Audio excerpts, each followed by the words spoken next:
And we are live. Welcome everyone. Welcome to the 23rd edition of the Home Theater Hub. As usual, the usual suspects here. Mr. Paul, what's going on, sir? Hey, not much. It's been a grueling week for me at work, but other than that, same old, same old. Enjoying the theater hobby. I watched a movie this week that I'll talk about later, but Oh, nice. nothing new for me. I did end up buying a single strip for the lights around my screen.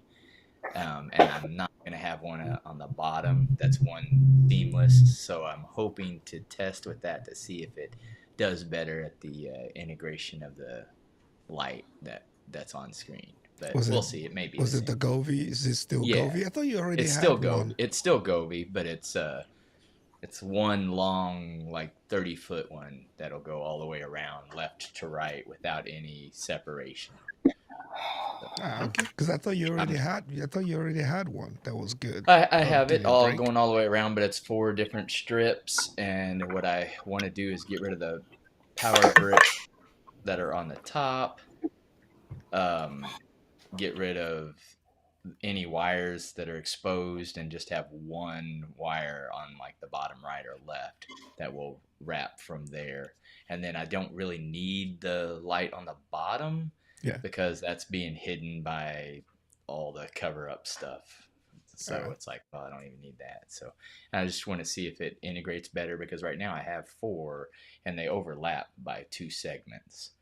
So it's it still works, but I'm just curious. And this one has more, I guess, I don't know, call it resolution, but more light segments in it. So I'm hoping it'll, you know, be just slightly more accurate. But it was really cheap. I got it on sale at one of the stores I go to. So Yeah, I just mhm. literally popped open the Govee app like 2 seconds ago to turn my curtain on back here, and I guess from last week to this week they changed the whole app, so I have to figure out how to operate it again. So, Really? I don't yeah. think I got the update because Oh, really? I'm looking at mine. Is that what yours looks like? Uh, no, that looks newer than what I got. Anyway, Oh. Let me anyway, see it. so that's what I got going on. What do you got going on, Ike?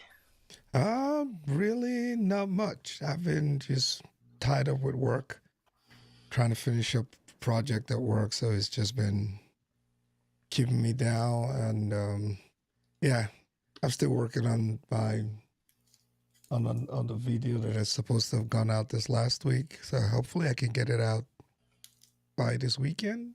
Um, did not get to watch a movie. Well, I did, but I'm watching it for a review. So it wasn't more like relaxing anything. It was just watching different segments and That different sounds like clips. Dune. Well, yeah, but That's an easy one. yeah, I but didn't even know. We didn't even discuss this prior, but that's what it's that sounds like that to me. yeah, but it's a couple of them and a couple of my favorites. Black Hawk Down and a bunch of other movies that they're out there, really good stuff out there. So yeah, hopefully I can get the review out, before the weekend is over or by first thing Monday. Nice.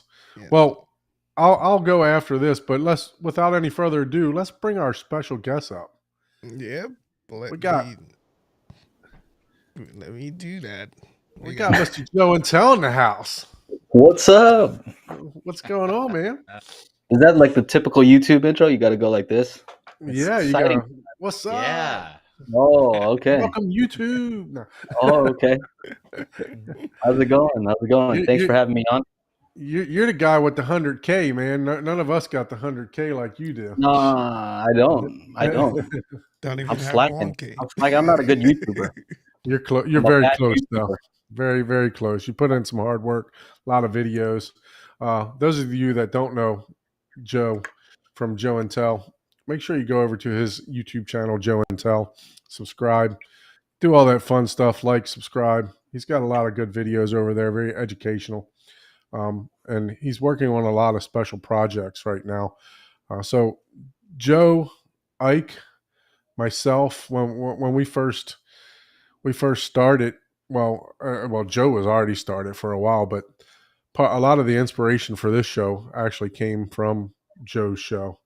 Um, Joe and I've tried to pay homage to him and the Daily Hi-Fi and Shauna for, for giving me some ideas, and Ike and myself some ideas for the show that we actually do. But Joe actually started a a virtual virtual show, and it was it was pretty awesome, and I signed up, and that's where we actually met. And he had like a backstage arena, kind of just like we do here, and just a very fun and playful type of atmosphere. And I really like that. And part of the things that I like most on YouTube are home theater tours. So that's what kind of led me and Ike down this path to where we actually, try to host a home theater tour every week, because Joe actually did something, on a backstage, showing everybody, show us your junk is what he called it, basically. So, it was, you did that for what, 2 years, Joe? Yeah, I can't take credit for all that because a lot of the stuff is from you guys too. I think maybe Paul may have made up "Show Us Your Junk." Like we're just there screwing around, and then somebody will say, "Hey, let's just call it this," and I'm like, "Okay, let's do that." Yeah, So it was. I it's think always a we were. community A lot effort. of people get embarrassed about, oh, it's not perfect. It's not YouTube ready, and I think that's where the idea spawned from. We were like, screw that. Let's just show it how it is right now, how you really That's use right. it, Yep. That's or right. do you not? Yeah, and I think that's where it came. And I do attribute your channel, the Daily Hi-Fi, to bringing me back into the enjoyment of it, because I'm not in it for anything except for the people, literally. That's Yeah. it. Like if I ever did a YouTube channel for interest or something like that, it would be more motorcycle riding or something that I would want to do like every day, because I would love to have time to do that every day. But Yeah, we know you have other special interest groups you got to cater to on some other sites, Paul. So, you know, yeah, I make way more money on other channels than than Ballgag.com. any Yeah, audio Paul you tour. had long hair. Mhm. Lots of stuff have changed. Has changed since. I mean, that was a time around the COVID time, right? So there weren't any shows. So like, man, we got to do something. We got to, Yeah, you know, got to do something. yeah, So that was fun. It was fun. yeah, it was good times. But yeah, No, good community.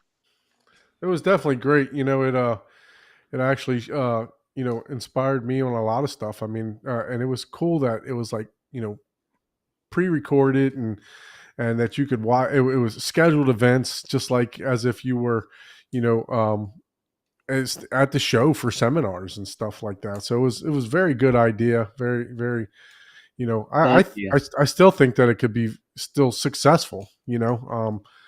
I know a lot of people love the interaction of the actual shows, and that's one thing that we're trying to promote also, is trying to build community, right? So, Yep. Yeah, you and can do that. You can take it over. Do a new online trade show. Now that there's Mm. people are back to doing trade shows, so that's kind of why I stopped doing, because like, why not just go in person? That's always the best. The interactions that you have in real time. There's no latency yeah, between you saying a joke and somebody laughing. yeah, Um, and that's why we kind of want this to be open and people to pop in and pop out, as they want to. Everybody that has the link, I've said this numerous times. You guys are always welcome. If you got the link, join in.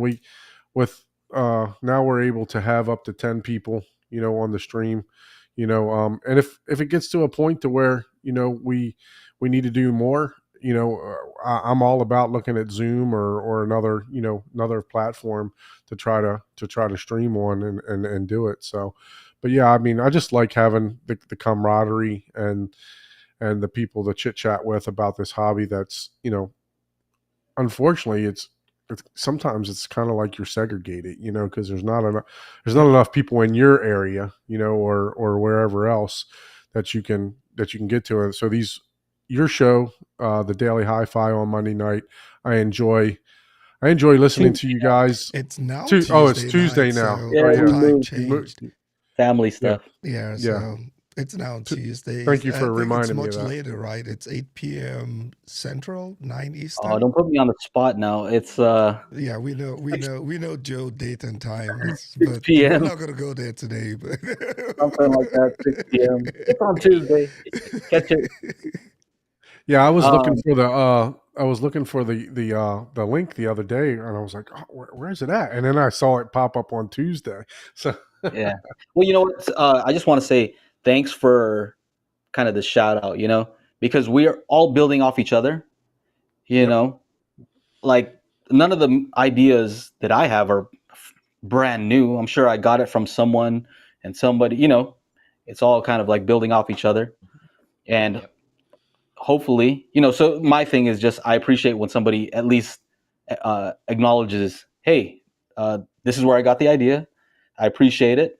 But then I think what I'd hope that you and others would do is take that, change it, make it your own, make it better.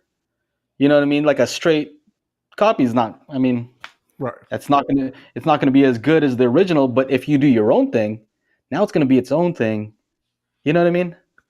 I think that's definitely understand. kind of the goal, right? I always say steal shamelessly. So Yep.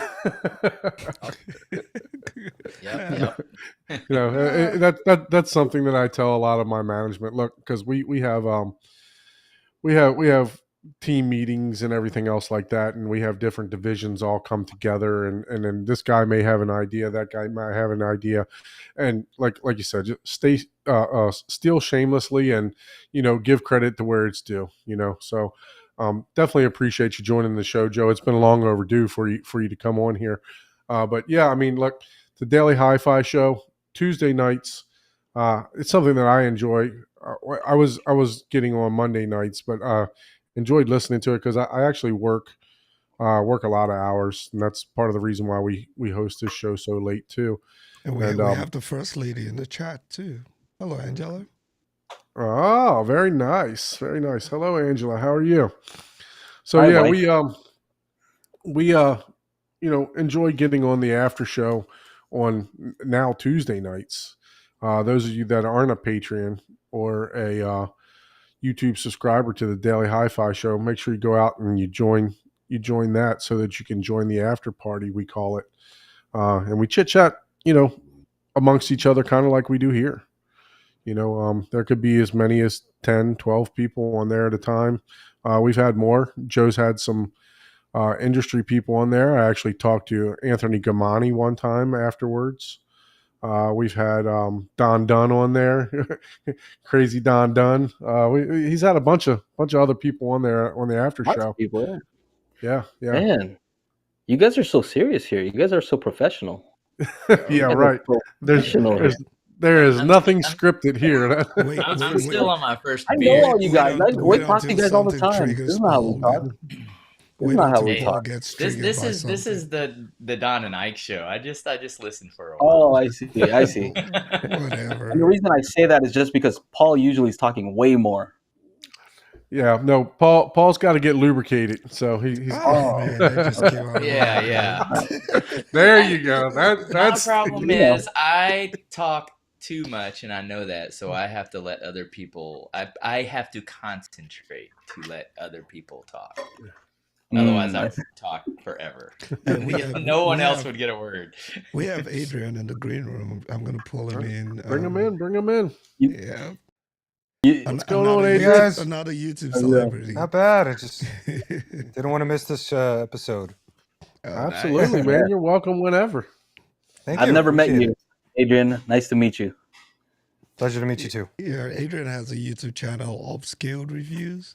Yeah. All right. I've seen one or two of his videos. I think I probably have. I may have commented. Have I commented? I think I commented on your video. I try to comment. What's your handle? Joe and Tell. Joe and Tell. I think I do remember hearing a Joe and Tell. Yeah. Depends on the What comment. did I say It's anything? either Was I Hater rude? Jay Was I or nice? Joe and Tell. No, oh, it's all good, man. I was nice, right? No, you're very nice. Keep the engagement up. That's all. It's all good. Is that the Either way, right? notification? Good, bad. Friendly conversation. That's all. I'm into that stuff. Yeah. Yeah, Yeah. he Oh, did. what is it? Just Oh, look what at is this this? Oh, bold Paul's lie. making a little something here. This is a Phase bold-faced one. lie, man. Phase Paul is- one. Joe's No Chan idea. today. So right Yes. now is what I'm doing. I'm gonna make this. Oh, hello. No Chana today, okay? I know you're looking That's for him. You know how you It's know Paul's pretty gonna go good. off and start going on a very long rant? Yeah. Does anybody know here? This is He stops your that idea tongue of red. the cable holder here. And first difficulty was I didn't want to make it so tight that it would rub off the sticker, so I had to add a spherical, cylinder and then add a millimeter gap where the sticker is, so it has to fit on just right, and then it'll slide on without damaging the sticker. And this will be solid and then hold the actual USB cable from getting ripped off, or at minimum it'll pull out straight instead of damaging the connector like you mentioned. Yeah. So That's awesome. I was like, yeah, good idea. I'll start on that. No, I was gonna say, you know how Paul's he's gonna go off on a very long thing. Like if you say something that's kind of I don't know, something he doesn't agree with, he'll start off with, "Here's the thing." Yeah. Well, that's Here's the thing. Here's the thing. Here's the thing. Hand gesture. And then, look. We can't all have the same opinions, or Yep. Oh, for sure. Joe, I Joe and actually I. like the debate. I love it. I love the debate. So yeah. Even I if asked you're Don, I wrong, said, right? Or it's like, well, have you thought? Maybe I should say, well, have you thought of it from this perspective? Because a lot of the times I'll say, here's the thing, even if I totally don't agree with it, just to make people here's the thing. think. Yeah. I like the debate just because I think we're searching for the truth. I mean, I'm searching for the truth, or some sense of the truth, or trying to get a better picture of what the truth is, when it comes to audio and all things in life. And I feel like if we're all just going to agree, then we're just all looking from the same side, right? Absolutely. So that's why I asked Don specifically. I said, all right. He said, I want you to talk about magic beans. I said, I want you to go hard. I want you to just, don't be nice. You don't have to be nice to me, because those questions, maybe you'll say something that'll stump me, right? But it'll stump me because I'm like, you know what? That's true. I need to improve that, right? That's how something changes. And I'm willing to listen to somebody when they're like, it hurts sometimes, right? You're like, but then that's what makes you better, right?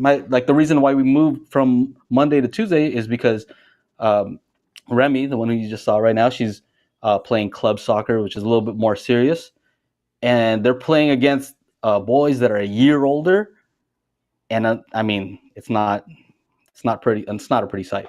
You know what I mean? Right. Like in the games, like those, they're super fast and all that, but it makes you better, right? Exactly. So that's what I'm looking for. I would like to improve, and so I hope that when we do talk about magic beans, stuff like that, I would like tough questions. That's what I hope. Yep, Yeah. same So thing. I mean, we're not here to drill or anything. I'm here to promote, man. I'm here to promote what you got going on. Where we want you to use this as a platform. We definitely I like to celebrate everybody. Try to bring everybody up. So, of course, if I have questions, absolutely. I'm we definitely can here to promote. But to me, that's the best promotion is openness. Yeah. I think that's one thing that's lacking a lot of time is a dialogue. Like, oh, you mean you're willing to answer a question? Okay, well, not afraid to answer a question, not afraid to be wrong. Like, I'm a human being, I could be wrong. There's things about my app that could be better, lots of things. So that's why I think it's a good idea. Yeah, we'll get into that here very shortly. So, what So, Paul, you said you watched a movie. What did you partake in this week? Oh man. I watched Not Cocaine Debbie Bear. Does Dallas. No, dude, nah. No, I'm more into the Debbie Does the Dirty Dozen. Dallas isn't big enough. the I watched Cocaine Bear, and it was Fun, right? it was the dumbest, hilarious. I was like, man, why? Yeah. Like, did people really think this was like a serious movie or something? They were like, oh, it's like Oscar winning, or I was like, what? No way. Like, this is the dumbest. I mean, it was bad. It was bad, but it was funny though. I was like, It oh was man, bad. that's so bad. Who directed that? Paul? Whoever It wasn't wrote bad that, enough to make my, you know, some I used to have this thing where I would watch just horrible movies, right? Like one of them is Zombievers. Like it is so horrible. It's funny. Like you see like literally like beavers on like a stick coming out like zombie. It's that bad. It's hilarious. This one it was like, man, I think they should have leaned into the not so serious, like make it even worse. They should have really leaned into it, and it could have been, I think, way better. But I mean, it was funny. It was funny, but there was a it lot should of have been serious called moments. LSD beer. It should have been cocaine. Yeah, Whoever put that script together had a bad batch of LSD, like yeah, really yeah. bad. That there you go. That's the best way to say it. It's like, nah, I don't know Who if that was good. who wrote or directed that? Paul, wasn't it somebody like kind of famous? I don't remember No, I He's mean, a somebody in like real female life, if you look director. it man. up, I think Let you'd be like, alone oh, directors. You're asking the wrong guy. I think Elizabeth Banks. Am I wrong? oh, okay, was it her? Yeah, I think it was her. there it is. Oh I'm yeah, a- I mean it was hilarious. It was funny. I mean there was parts that just had you like, oh my god, what the? But yeah, it was a bad movie. But Yeah, anyways, so other than that, yeah, I didn't really have time. I've been to one of those weeks where you're working 14-hour days. So understand. How about you, Ike? Did you partake? Oh, you said you're watching something for a review. So Yeah. you want to continue to be secretive about that, or you want to, tell No, us what you got it's going on? nothing that I've always talked about it. So it's the 8K player Evolution. Oh, okay. Yeah, 8K, so you said? yeah, they have the Okay. 8K. Yeah, so I have that. I've had it for get into 3 weeks now. Hopefully, the day I release it, they don't come out with a brand new one because that's what Yeah. happened. I had the 4K player for like 2 months, and the day I dropped the review, they announced the 8K player. So, like, Well, don't come on, worry. man. I'm still working on mine too. So, Yeah, because I got mine like maybe a week before you got Yep. yours. We did the unboxing live on here. Yep. So if you haven't seen that, go back and check that out. But so what do you got lined up with that review? Are you comparing? Because I know you have the 4K one also, right? Yeah, I have the 4K one, which is actually sitting on my deck. Now I need rack space, man. That's wild. That's just wild. But yes, I was doing some comparison. Initially, I thought that they were going to stop selling the 4K players because the 8K came out, but that doesn't seem to be the case. So it looks like the 4K is going to remain on the market, and the price has been discounted when I checked yesterday. So the 4K player is now cheaper than the 8K. So I'll be doing some comparison with that, and also my Zidu player. I wish I could get my hands on like a Dune player or something, just something else that is wild out there in the market, just so that people can just to see What's the benefit to difference. 8K though? Look, so I tried a couple of 1080p movies. I tried my old school Sounds of Music and some other. The upscaling on that thing is crazy. Oh, I see. Okay. BL, and it's better than the NVIDIA Shield 4K upscaling. Wow. Okay, that's Yeah, a bold That's statement. that's that's why saying a lot. that's kind of why I hesitated. But yes, I think just based on what I've seen and playing it on a large screen, right? Because sometimes you never really. That's the only way you really get to test that upscaling, right? Is on a big screen Mhm. where you're pushing the pixels. Yes, it's good. It's really good, and yeah, it has HDMI 2.1. I don't know why you want that in a streaming player. Are you It has I the mean, Google store in it, which did not come with the 4K player. So I think you can almost use it as a streaming device now because you can go in and install, with some of your caveats, right? And yeah. So, but I've just been going around and trying to actually watch movies versus just doing the whole demo track thing, where you're playing 30 seconds, but just to try to see if I can put in a couple of minutes and different flicks. Black Hawk Down, Dune. I watched the original Dune too. The original Dune that Paul has. That was really interesting to see. you I mean had not the the the very first '80s one. one? the Yeah, 80? Okay, Yeah, that's the one where you okay. learn the yeah, story. I had not seen that one, so it was The good to watch that one. if you don't mind me asking, what displays are you doing? One display, a couple displays to compare? Like, because 8K people are going to be, hey, 8K. What are the resolutions? So, What do you What? see the but difference? that's why I used the upscaling phrase, right? Because I don't have an 8K display, so I'm using it for the upscaling because that's the alternative. If you're not using an 8K display, it does the upscaling based on the way the chipset processes your picture. So I don't have an 8K display, which would have been best, but then I wouldn't be upscaling. But I'm just trying to focus on the upscaling part. But I'm using my LG C1 testing on a smaller screen. I have a Samsung in the playroom, which I'm going to use, and then I'm using the JVC NZ7 with the center stage XD screen.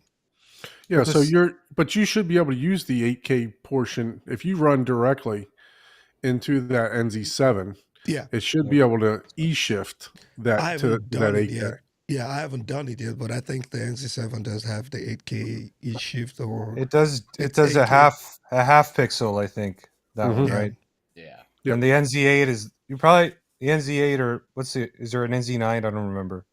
yeah, that's the NZ7, 8, NZ. 9. Yeah, Okay, so the NZ8 and 9 would probably be the most the best. crazy Yeah, looking ones. Yeah, yeah, because they have the NZ8 and 9 have color filters and different stuff like that too. That I think the NZ7 does not have. yeah, But yeah, no, I'm so looking forward to that too. I need to also get that done. So it would be nice if we get them done around the same time, and then yep, we could have Raphael on the show too. We need to yeah. reach out to him and have him on the show also. But let's get back to the movies. Adrian, what have you Yeah. watched this week? I was trying to remember what I saw. It was sort of like a bad movie, and it was.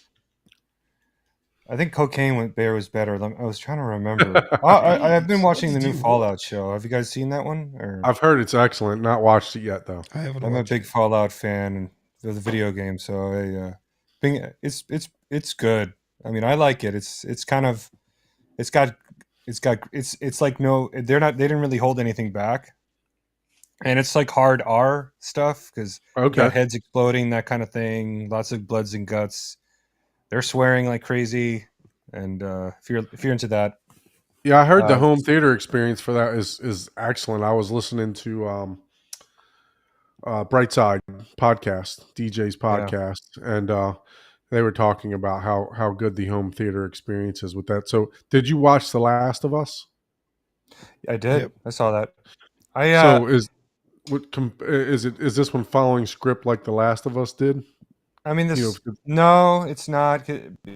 There's so much story in the Fallout games that it would be. They probably picked and choose a couple of like moments from the game, but it's totally original. At least okay, that's what I gather.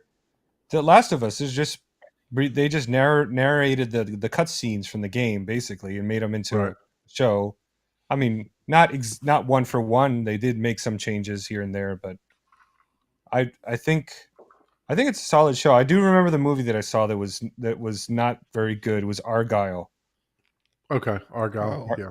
Did you hear about that one? And with I've heard, but I haven't seen it. Henry Cavill is in it, and Yeah. that's on Apple. Is it Apple TV? I think it's Apple TV. Yeah, I think so. I think you're right. Plus Apple TV Plus. I think. Yeah. They did this. Oh, John Cena's in that movie for 2 minutes, and he's the best part of the movie. Oh wow. So it's not. It's not even. I don't know. And for the most part, I'm just looking to be entertained with movies, man. But this one was about 30 minutes too long. He's like, they really needed to cut it down to make it a little tighter, you know. It's supposed to be a comedy, right? Like an action comedy type. It's like a spy comedy thing, yeah. Okay. It's So not. Joe, what about you? It wasn't bad. What you got going on in the theater? Going on review wise, or man. you watched any I'm more movies interested- lately in the theater?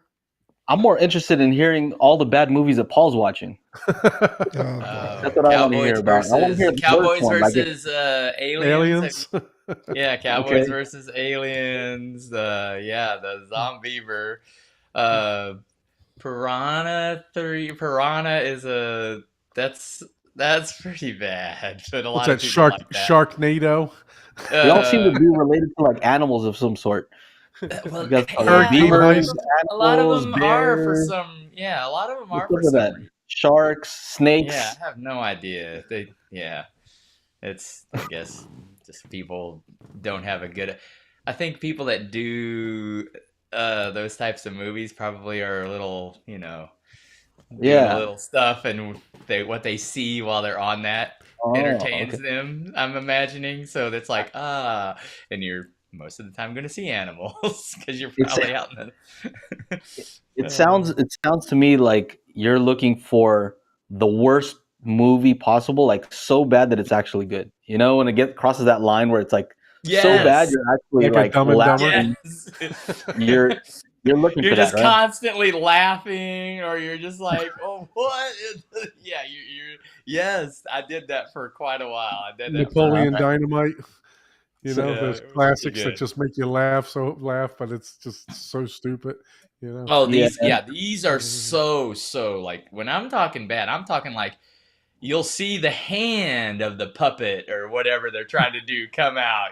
Like. So far, what's the worst movie that you've seen then? So far, Re- the Zombievers is the one that I remember the Zombievers. most. Yeah, Zombievers. Zombievers. Yeah, So I'm it gonna is add that like to my list. it's been a Zombievers. while, Wow. but I mean, it is so you're just like, what? Those things don't even look halfway real. Like, and it's a recent. I mean, it's not like recent. 2014. Yeah, it's film. not that old of a Zombievers. movie, and these I have to things look that up. It got these are 70 on the Rotten Tomatoes. You look like you're having fun just talking about it. Like 1930s graphics are better. That's how bad it is. I was dying the whole time. Like That sounds like a good movie. It I was really funny. And they I had watched part of June 2 and that's it. You know, I just watched the Yeah. beginning. I just watched the beginning because I wanted to see, like how the sound was. I like that they kind of started off with the same sound as the first one. Like, whatever that sound is. I don't even know what that sound is. But well, did they do the Yeah. chanting thing? yeah, so that was that's pretty cool. And that was Yeah. about it. Just watch the beginning just to see how the audio was. And I don't know. I haven't watched it. How's the audio on it? Yeah, no, I've not seen it yet either. I did the whole Kaleidoscape. Let me drink. The Kaleidoscape pre-digital order, like you need, like I needed to buy it ahead of time, right? Like it was going to run out. So like it was going to run out of stock, right? But as many times as I have to drink for Don because he Dude. physically can't drink that much. So as many times as he says the word, I have to, keep an extra case. the only good thing about doing the pre-order is, look, it downloads it for you prior, and then it literally will unlock it for you like at 12:01 or 12 o'clock that morning. So that's the only. So you don't have to sit there and wait for it to download. So, but yeah, speaking of Kaleidoscape, confirmed for next week. Mr. Adam Gold from Kaleidoscape will be on the show with us. So if you do have any questions for Kaleidoscape, go ahead and send them to us at hometheaterhublive@gmail.com, and we will actually, try to ask your questions along with whatever else we have. So No, we are going to ask you questions. We're not going to try. yeah, we will So ask your questions, and then whatever those else we have. questions. So that we can get them out to them. I'm Yeah, looking absolutely. forward to that one. Yeah, definitely. So I watched what is it called? It's on Netflix. It was the #1 movie at the time. What Jennifer Did. I don't know if you guys saw that. It was about a girl that it was at home and there was a home invasion of 3 people. And I actually not this isn't it's very interesting, but I've been sick all week, so I was up watching it with my insomnia from being sick, and I actually did fall asleep like the last like 1/3 of it or something like that. So I watched 2/3 of it, but it's pretty interesting. It's about a girl that got tied up, and um, she her unfortunately her parents were murdered. I'm not sure if it was a true story or not, but it was #1 on Netflix. It seemed like it was a documentary, so I'm not sure if it was a true story or not. Those in the chat, if you've seen it, let me know if that was actually a true story or not. But it's pretty interesting. Oh, So I remember another movie I watched. what's that? It was Anyone But You. You know? Oh yeah, You know that one? Sydney Sweeney or something, or Yeah, because something that supposedly had to do something with and Campbell, Shakespeare. not Campbell, Kevin, not Kevin. You I know, forgot his name. so I was Top trying Gun to. guy. Yeah, I thought it was gonna be a real interesting movie. Mm. Oh yeah, I'm looking You know at which it one I'm now. talking about? Yeah, Sydney Sweeney, Glenn Powell. Glenn Powell. You see Yeah, it, Paul? You looking it looks up? like a rom com. No, no, No? no. I think I know which one you're talking about. Yeah, It's I'm sure it's a good movie. a good day This one, movie, this probably. one I'm got sure it's a less good than. movie. Obviously, Hold you on, guys wait did a not minute. watch it This because one it's got not. less Rotten Tomatoes than your Zombie Beaver. That's where the piranha movies come from. Like they're not like so bad like this, that's some of those horrible movies, but they have actually some of them have good acting in them, which is kind of funny. But the those are the kind that you watch for good color, good screen, and you can check to see if you have good linear Yeah, circulation on your projector and stuff like that. exactly. See, you see, Paul knows. Yeah, I know. Yeah, see, I know what you mean. it's all. Look at that. What is it? 99? Oh, 56. 56. It was less than. It was less than the. What was the one that the Zombie Beavers? Zombie Beavers got like a 70 on the IMDb. Zombievers, guys. It is on Beaver. See, That's how bad it is, so if you dude. see this and you're like, "Oh, that looks kind of interesting," skip it. Watch Zombievers. Yeah, Zombievers is at 70. Wow. That's Yeah, here you go. Look at that. Hilarious. That is hilarious. Zombievers got more Wow. than Yeah, there you the go. movie That that red Joe one just watched. that red picture shows you all you need to know. That's what's up. Back to regular Oh, man. screech. Yeah. Oh man. So Joe, let's go ahead and talk about some stuff you got going on over there. What do you got? What do you got up for review? What do you got in the house? What you got going on over there? Spill the beans, man. Spill the beans. So we're gonna go straight from Zombievers to Magic Beans, huh? Yeah, Yeah, sure. beans and beavers, they're close to each other. A couple inches. Yeah. Well, tomorrow, is it tomorrow? Man, I'm so bad with dates. I think tomorrow we're gonna open up Magic Beans to the public. Right now, for the past month, it's been in public beta. And so if somebody doesn't know, Magic Beans is an app that I've been working on for close to 2 years now. And the idea is for you to get the ideal target curve for your system. A lot of times you'll do auto calibration. And at the end of the calibration, it'll say, what target curve do you want? And a lot of people just don't know, right? So you're going to use what's default there. And who knows if that's good. Some people might use the Harman curve, which is not meant to be a target curve. according to Dr. Tool himself. And yeah, so that's what this does. We do some stuff differently compared to what typical room correction does. For example, we'll do a near field measurement.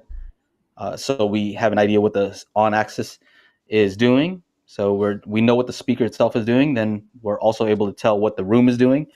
And that's basically it. We do a lot of fancy stuff within that, to get the correct target curve. But I do think it's the correct target curve. That's why the company is called Magic Beans Audio, but the app that we're using is called True Target. So the idea is to discover what the true target is for each speaker in your system based on your room and your listening position. So there's a lot of factors. So And everybody's. Let me ask you this. So everybody's target is going to be different. Is that correct? that's correct. Yeah. Okay.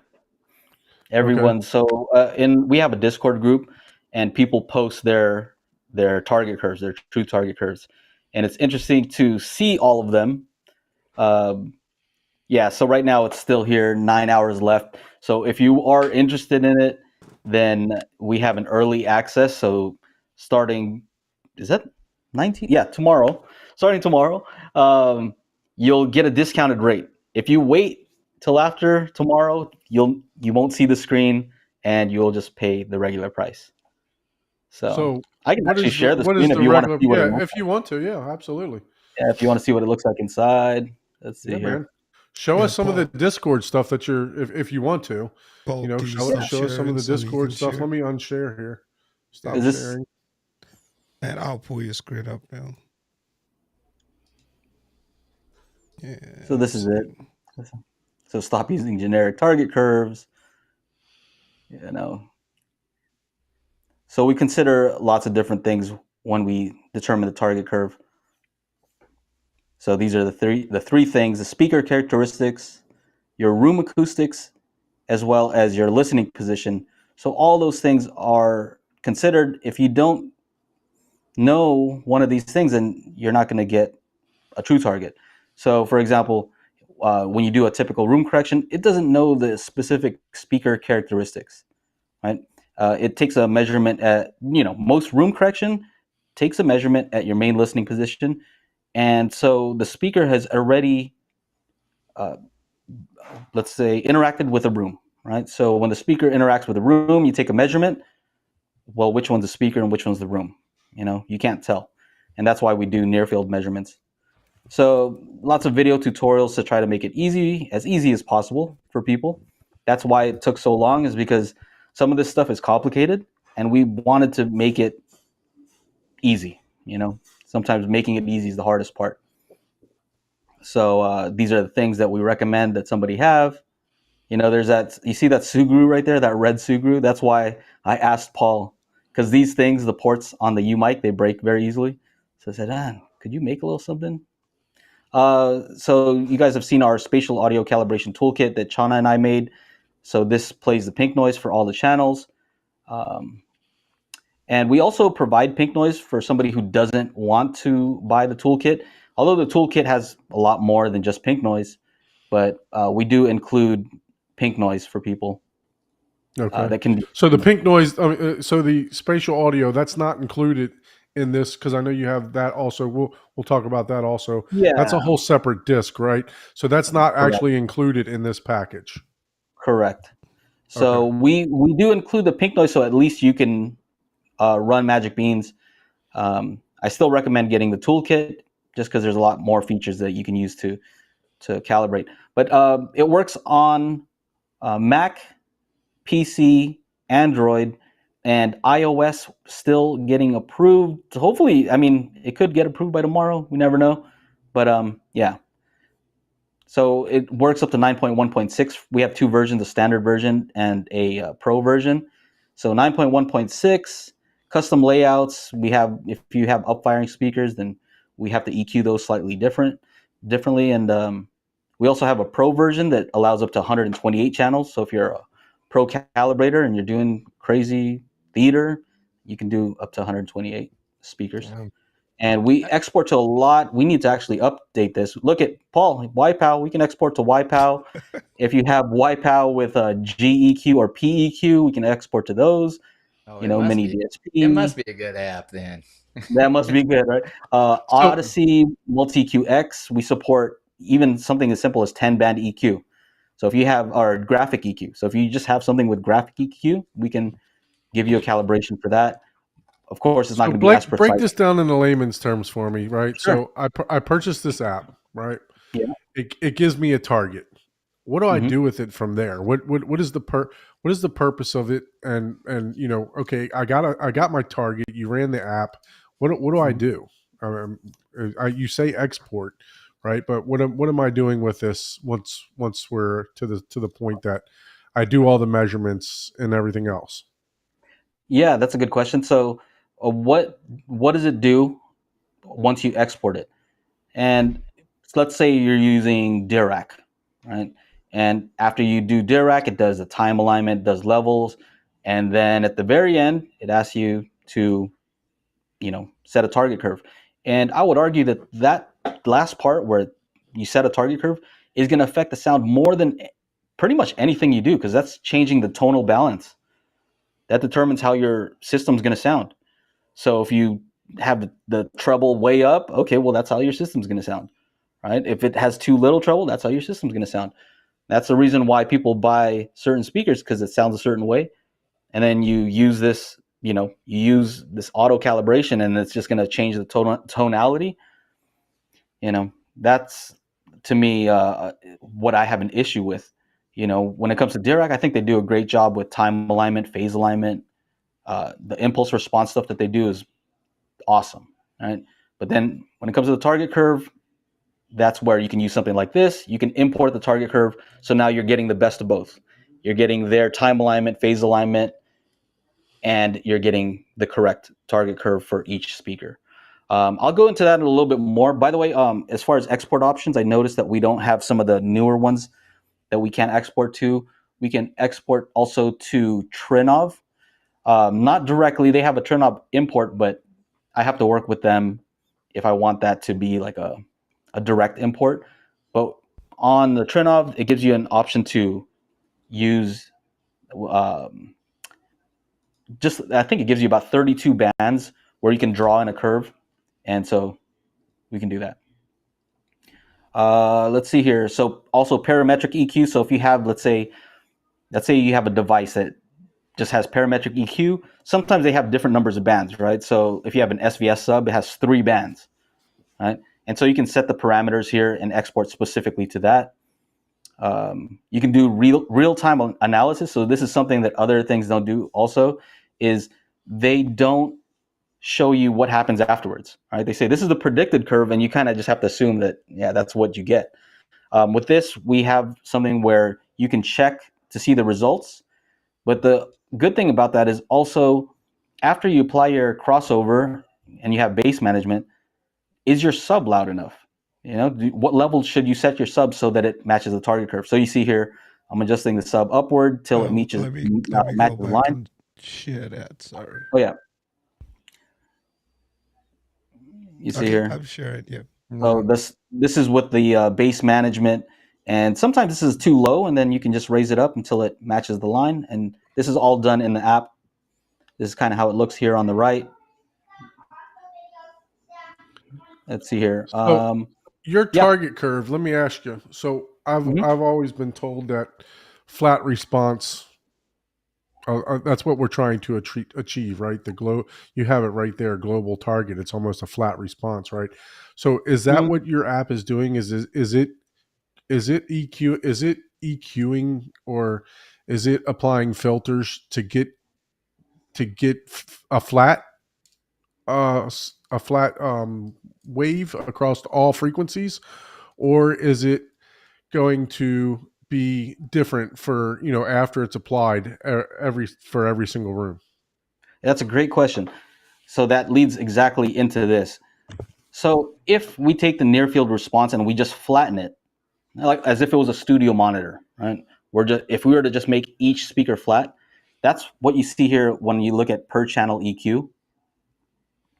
So this is actually a measurement from my studio here, where I'm using the same exact speaker, right? Same exact speaker, same room, and they're all approximately the same distance from me. Some are a little closer, but they all require slightly different EQ to be flat. Why? Because some are in the corners, some are up near the ceiling where it's surrounded by three walls, and so you see a higher bass rise. But in the top end, they all kind of need the same EQ, right? So we do offer these three options. So you can do per channel EQ. That's kind of handy. Let's say if you're doing like a multi-channel stereo type of deal, like if you're having a party, you want every speaker to sound as good as possible, and you're not listening from any particular sweet spot. You're just moving around. You can use something like that. Global target is what we typically see when you do auto correction, and so that's just everything having the same exact target.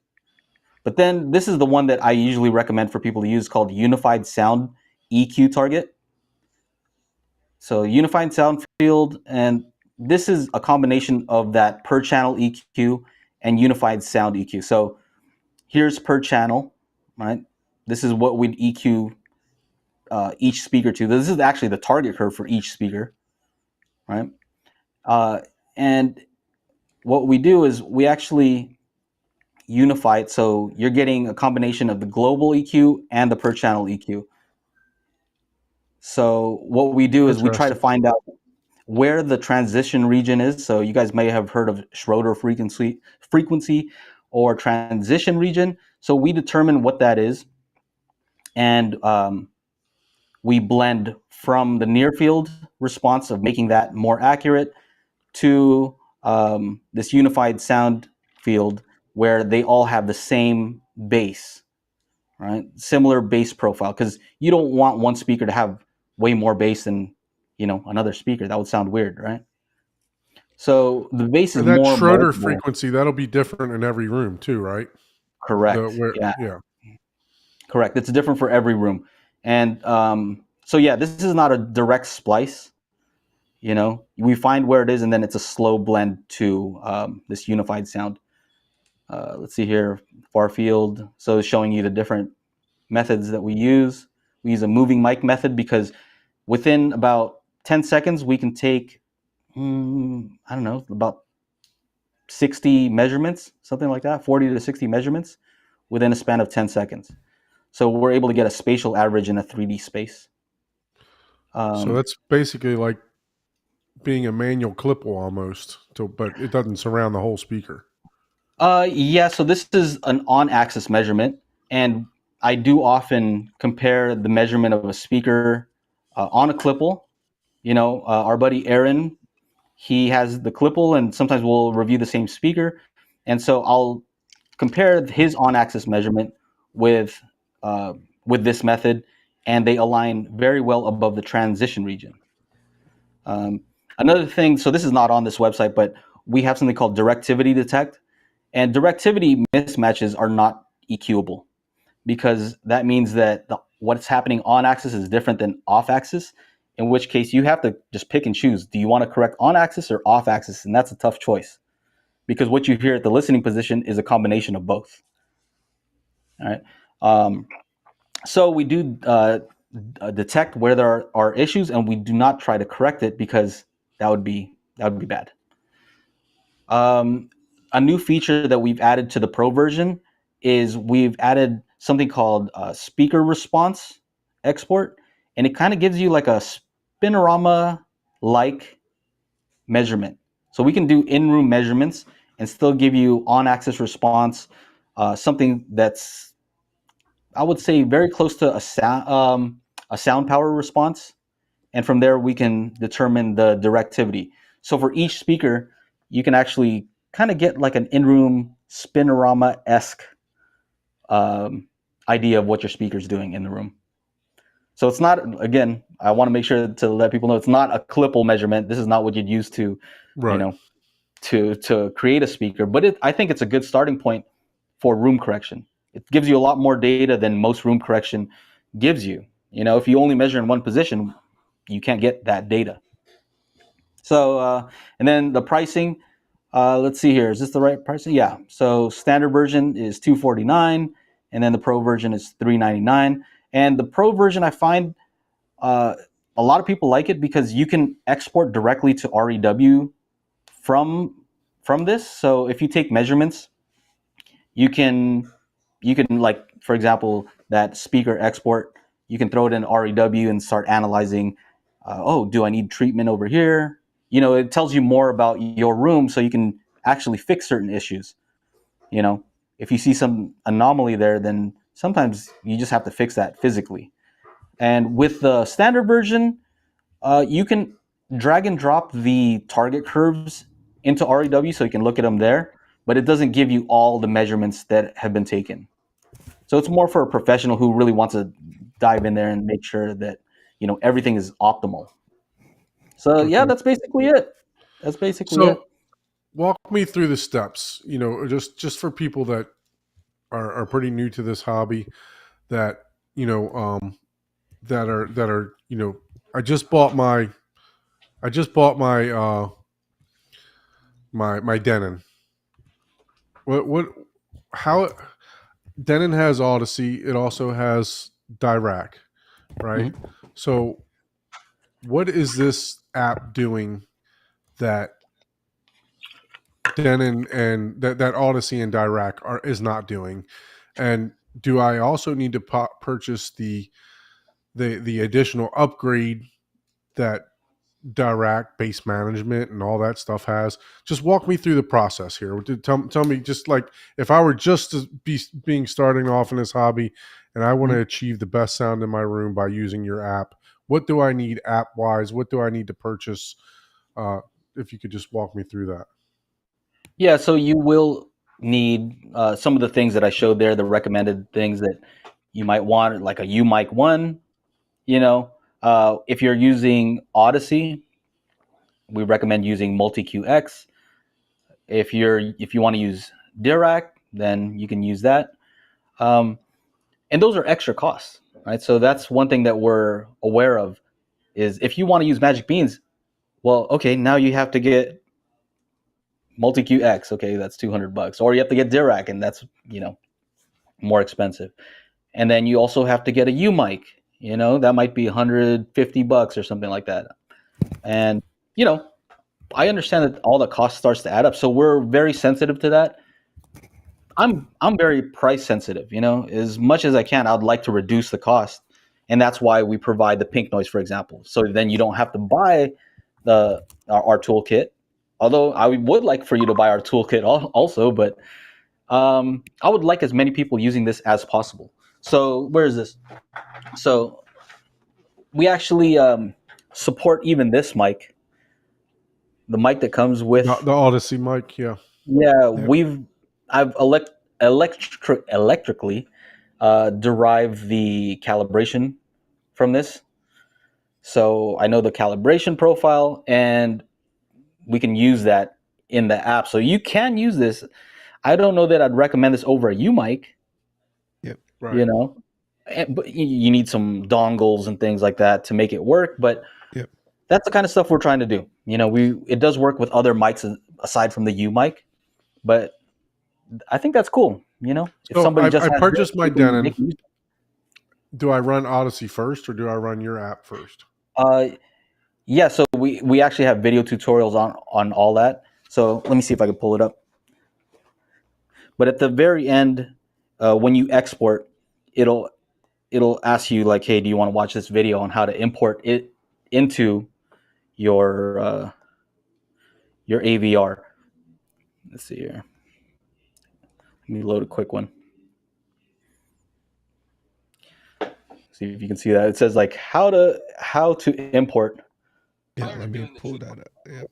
We ask you to set the speakers to large. Before opening up Multi-QX, set your speakers back to small. Yeah. If you skip this step, you may find that Odyssey does not see your subwoofers and will automatically set your main speakers to large. Oh, nice. Here we So are. it's giving you a step Yeah, by so step. it's a direct. So if that's for.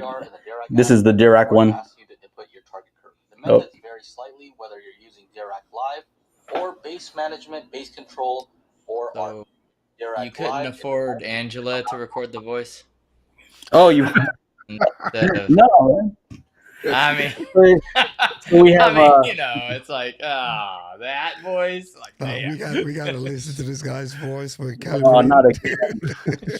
so yeah, that try Hey, to make it as easy as possible. And in addition to all that, we do have a Discord group where we're in there really trying to help people out. Sometimes people are confused about, sometimes their mic is not working, people have issues. And so we try to make it easy for somebody to get support from other people who may have had the same issue. And tomorrow I will actually be announcing that we have a service also, where if somebody says, hey, you know what, I bought the app, I just want you to do it. And so we can do that. We can remotely log into someone's computer and just do it for them. And our tagline is, you move the mic and we'll do the rest.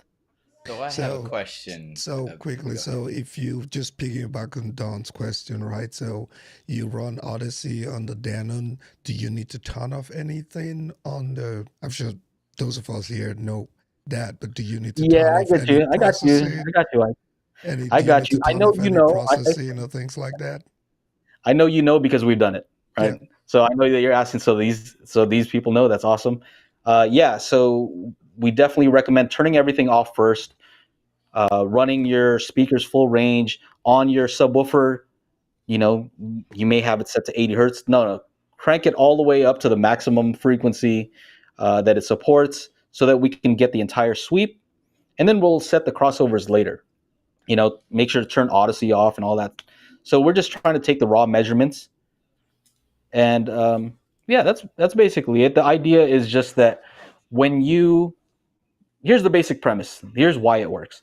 Is if you take a near field measurement of the speaker, an on axis measurement, and then you measure at your listening position, we can compare the difference.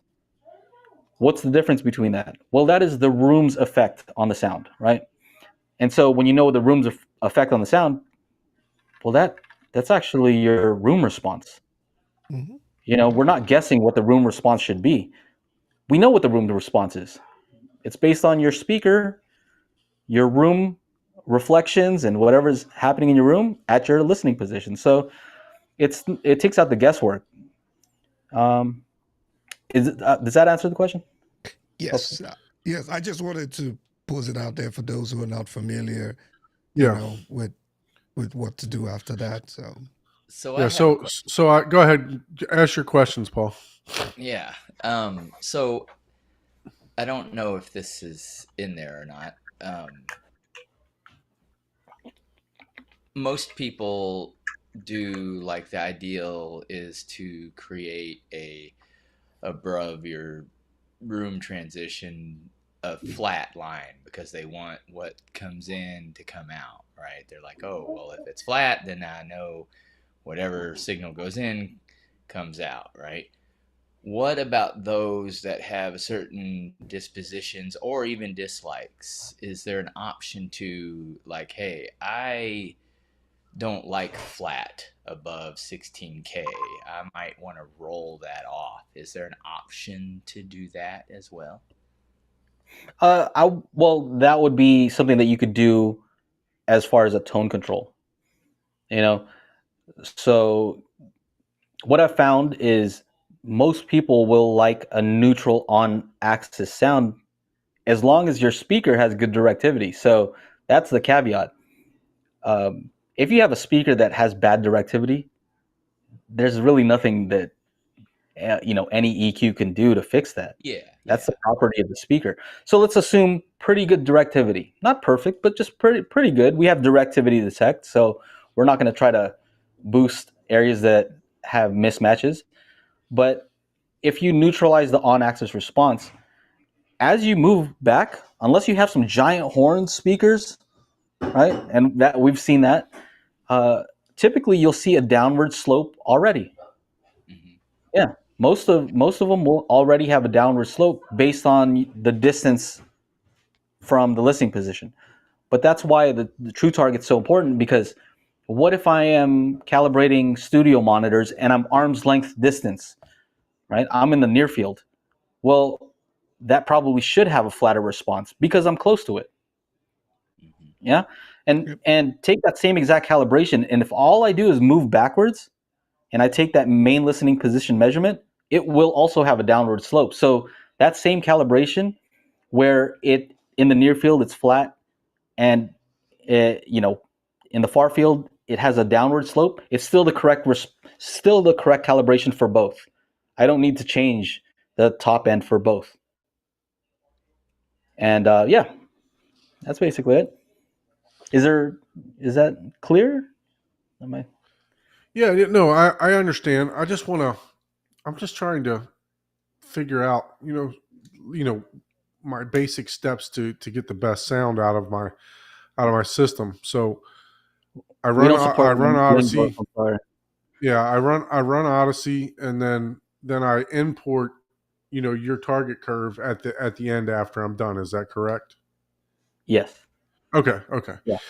And then so what makes your target curve different than Harman's target curve, right? So obviously you said Harman wasn't meant to be a target curve, right? But that was a study done by Harman that, this is the curve that most people enjoyed in a blind I guess test, right?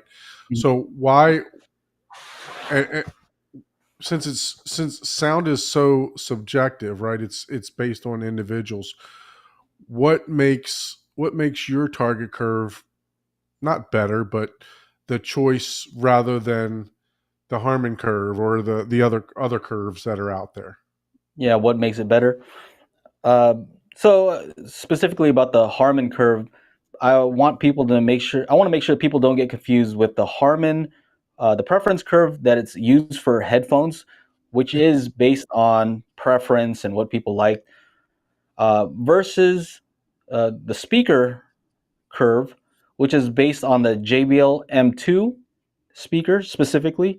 They placed it in different rooms, and they found that they all had different responses. So that's one thing to keep in mind. Every single room had a slightly different response, even with the same speaker. But they took the average, and it came out to what you kind of see. I'd say they took an average of all those, and you see that curve with the 9.2 decibel increase, and they have a few different ones now, uh, and the roll off on the high end, and that I think people hear that and they say, okay, well, if that's an ideal speaker, then that's a target that I want, so that my speakers and my system sounds ideal.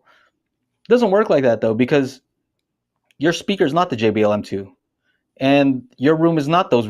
It's not the same room as theirs, and you may be at a totally different distance from them. You know, but I think what you may find though is if you were to use magic beans on the JBL M2 in those rooms that they measured, the response that it would come out with is that Harman curve that you see. Okay, I see what you're saying with that. So once I run and export this into Odyssey, Dirac, YPAL, what is it actually doing? What is it? I know we're applying a target curve. Are we trying to blend the subwoofers better? Are we trying to, EQ, the high end better? What is it actually doing? Better than what Odyssey or YPAL or whatever else would do. Well, it's giving the correct response, right? So based Okay. on a lot of the research from Dr. Toole, he kind of makes the same recommendations. His recommendation, if you're to read his book, and read some of the stuff that he's said in forums, he says, get the best possible speakers with good directivity, good on-axis response, and just correct the bass. Right? So that's easy if you have great speakers, but not all of us have great speakers. Some of us have speakers that have kind of a wonky response. And so what do? What if you have a speaker that actually has a weird frequency response but good directivity? That indicates that it is EQable, but out of the box it doesn't sound good, right? So you can make that more ideal, and that's why it's I don't know, better is I think it's better. I think it's Right. more correct. I think it's just more correct, you know. And that's The what I other was ones are saying. generic, Everything's these so curves are so subjective. You know what I mean? Because it's going to be, you know, some people like the what do they call that? The base EQ. You know that Monolith has built into it that allows you, you know, to automatically pull back that bass that they used to that they have. Some people don't like it. You know, so that it's just kind of, you know, I'm just trying to figure out, you know, and look, I'm getting to a point here because one thing I know that when you're definitely onto something here, because when we were in the after show before, you did a live test with Paul, and I know that Paul has done probably 1,000 to 2,000 measurements in his room. You know, it's you know, and it's not that I didn't trust Joe. It's you know, it's that, you know, Paul has helped me with some stuff, and, you know, showed me his data and stuff like that prior. And when you ran this target curve, your curve matched Paul's 100%. And that's when I was like, oh shit, Joe's got something. You know, that really opened my eyes, you know, to be honest with you, you know, because I know Paul's got a, not that I'm doubting Joe at all, you know, but that really opened my eyes to the fact that, you know, Joe did this in what was it, like 6 to 10 seconds Yeah, with what, I think which that's the took, most impressive part of this yes. app is the speed at which you can complete a calibration is it is wild, man. It's wild compared to just trying to do it using some of the other solutions that are out there. You know, was yeah, I got to experience the early versions of it, and I was like, man, this is just it's a different ballgame. But I'll let you continue. Don't sorry to cut yeah, you off. you should continue because, of course, I'm going to say good things. And about being skeptical, I really recommend that people be skeptical, and that's what I really meant when I went on here. I want people to be skeptical because you should be skeptical, right? Why would you trust me? I'm just, I'm just a guy, right? But So hopefully the results will speak for themselves, and that's what I would like to see. The results, you hear it, you see the measurements, so the measurements make sense. You listen to it, you're like, that sounds better. All those things, and so does your app take into account um, inabilities of speakers? Because I know a lot of apps that I find, which is one of the reasons I really kind of poo-pooed YPOW because it's so limited. But then some of the other auto EQ things try to force things that maybe your speakers aren't even capable of. Like, let's say I have a speaker that it cuts off at 16K just because it's not even capable of it. It's like it doesn't matter if you add 1,000 dB of boost above it. It's like, well, it's just physically not capable of it. Like, well, let's just say, for instance, no tweeter, right? Let's just go way beyond. There's no tweeter, right? yeah, Will your app compensate for that or take that into account where a lot of these other apps won't? They're just going to be like, oh, we need to add 200 dB above 7K because I mean there's no high frequencies here at the listening position. I'm curious yeah, about that. Does it? yeah. That's a good question. We do look at that. We have a proprietary method that we use to determine where does this speaker start to roll off on both the high end and the low end. So you'll see if you don't have a tweeter on there, you'll see that after a while there's no more correction, right? The correction. Oh no, he's gone. Oh, we lost Uh-oh. Joe. Probably Yeah. battery So probably went off. he'll call back, but Yeah, he'll jump back. getting back to my story. Are you still there, Joe? I think his His I camera went would out. almost guess his camera went out. Yeah. Yeah. So getting back to my story. So literally, Paul, when Joe ran this app, he asked Paul to run it in his room. Paul, what mic did you use there when you ran that? Did you use a U mic? Yeah, I used this U mic. Actually, So he used a U mic, and then the the app processed the target curve, and it was an out of the ordinary target curve. And then, if people I would mean, have saw my target curve, they would have been like, "Oh, dude, you don't know anything." yeah, Like, what? people were like, oh, that's not flat. That's not what. So then Paul proceeds to pull up his REW and how he's got it set up. And I'm telling you, they were literally no less than a dB off all the way across all the frequencies. It was amazing to see and to see, that look, this is how Paul actually set his room up, and that this app chose exactly the same way that Paul likes to listen.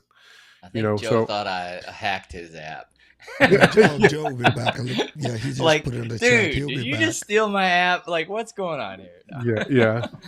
He definitely thought he was like, I can't believe your target curve is exactly like, what do you know? And I was like, well, I know Paul knew, so, but yeah, no, the Yeah, app was, Joe did calibrate my theater with an earlier version of the application, and it was great. And I think he was the first one that knew that there was something wrong with my front left speakers, front right speakers. And then when we did the calibration with Paul a couple of weeks later, he was like, "Dude, something's wrong with your speaker right there." Yeah, yeah. We were doing some the same testing. thing, Joe. So That's I when he told was Paul, like, "God dang it!" I said, Joe told me that like 6 months ago, man. So I was Joe, like, we're "Seriously, talking bro? about You my hadn't fixed front that right yet?" speakers. Like, what? You found something was wrong with it, right? You were like, something is really not sitting well with your front right speaker. Oh yeah, what was that? What was that? I don't know, but Paul did confirm that. I told him we were testing, we're doing some subwoofer calibration. He was like, something wrong with that front right speaker. I was like, yep. Joe told me that 6 months ago. So, He's like, "Okay, yeah, that's the second time I heard Magic it." Biz figured it out 6 months ago. So, yeah. You know, my favorite thing about doing the calibration on yours, Ike, was remember the response on your height speakers Yeah. was kind of like not so good, but the directivity for some reason was really good. Yeah. And I'm like, that's very EQable. And so EQ'd it. And I remember at the time you're like, you really wanted to get some new speakers. Yeah. Yeah. Did you change those out? No, I still have that. I still have 4 of them still in the Yeah. ceiling. Because you cleaned that thing up so much. I was like, wow, okay. There's no Yeah, problem. that I was still a have funny them. part because you're like, you know what? I don't know that I want to get some other speakers. And that's, to me, that was my favorite part. Like, Yeah. I like to save money. You know what I mean? If I can save somebody from having to spend money just, by using EQ, I think that's really cool. So that was fun. yeah, Yep. yeah, no, that's as I was telling the story, about how your target curve, the actually matched exactly what Paul has. I think it was less than a dB off across the whole graph, man. It was like, wow, so it was very impressive to me. And that was something that we did in probably 20 seconds, 30 seconds, something like that, live. You're live on the after show. And for Paul to get it like that, how many hours of countless calibrating, Paul, and moving subwoofers around and everything else. Several. I like to play with my mic. Giggity. And that's what the research shows, right? When you watch, if you read Floyd Toole's book, the whole premise is basically saying we have an idea what people prefer, right? That's always the question. Like, oh, there's the preference part, but kind of the summary of it is that people prefer a speaker that is flat on axis, that has good directivity, that has off axis that's similar to the on axis and smooth, and that's basically it. And the smooth bass response, like a bass response that doesn't have a bunch of nulls, and that's basically it. So if that's the summary of pretty much a lifetime of work, which is we do know what people like. Most people, not 100%, right? But let's say 90 something, 95, there's still going to be a few people who like something totally different for whatever reason, but that's a pretty high percentage. Right? If I want to have to put a bet on like what people will like, I think that's a pretty safe bet that people will like something that is accurate on axis. And so that's what we try to do. We try to deliver a speaker that is neutral on axis. The off axis part we can't control. That's directivity, and that's based on your speaker. So what happens? I think it's about 60 or 70% we hear the off axis, right? The reflections in the room for the most part, because there's so many reflections. Correct? You're not just getting one reflection; you're getting several reflections. So if you're just EQing the directivity, you're relying on sound treatments for the rest. Is that correct? Am I correct in saying that?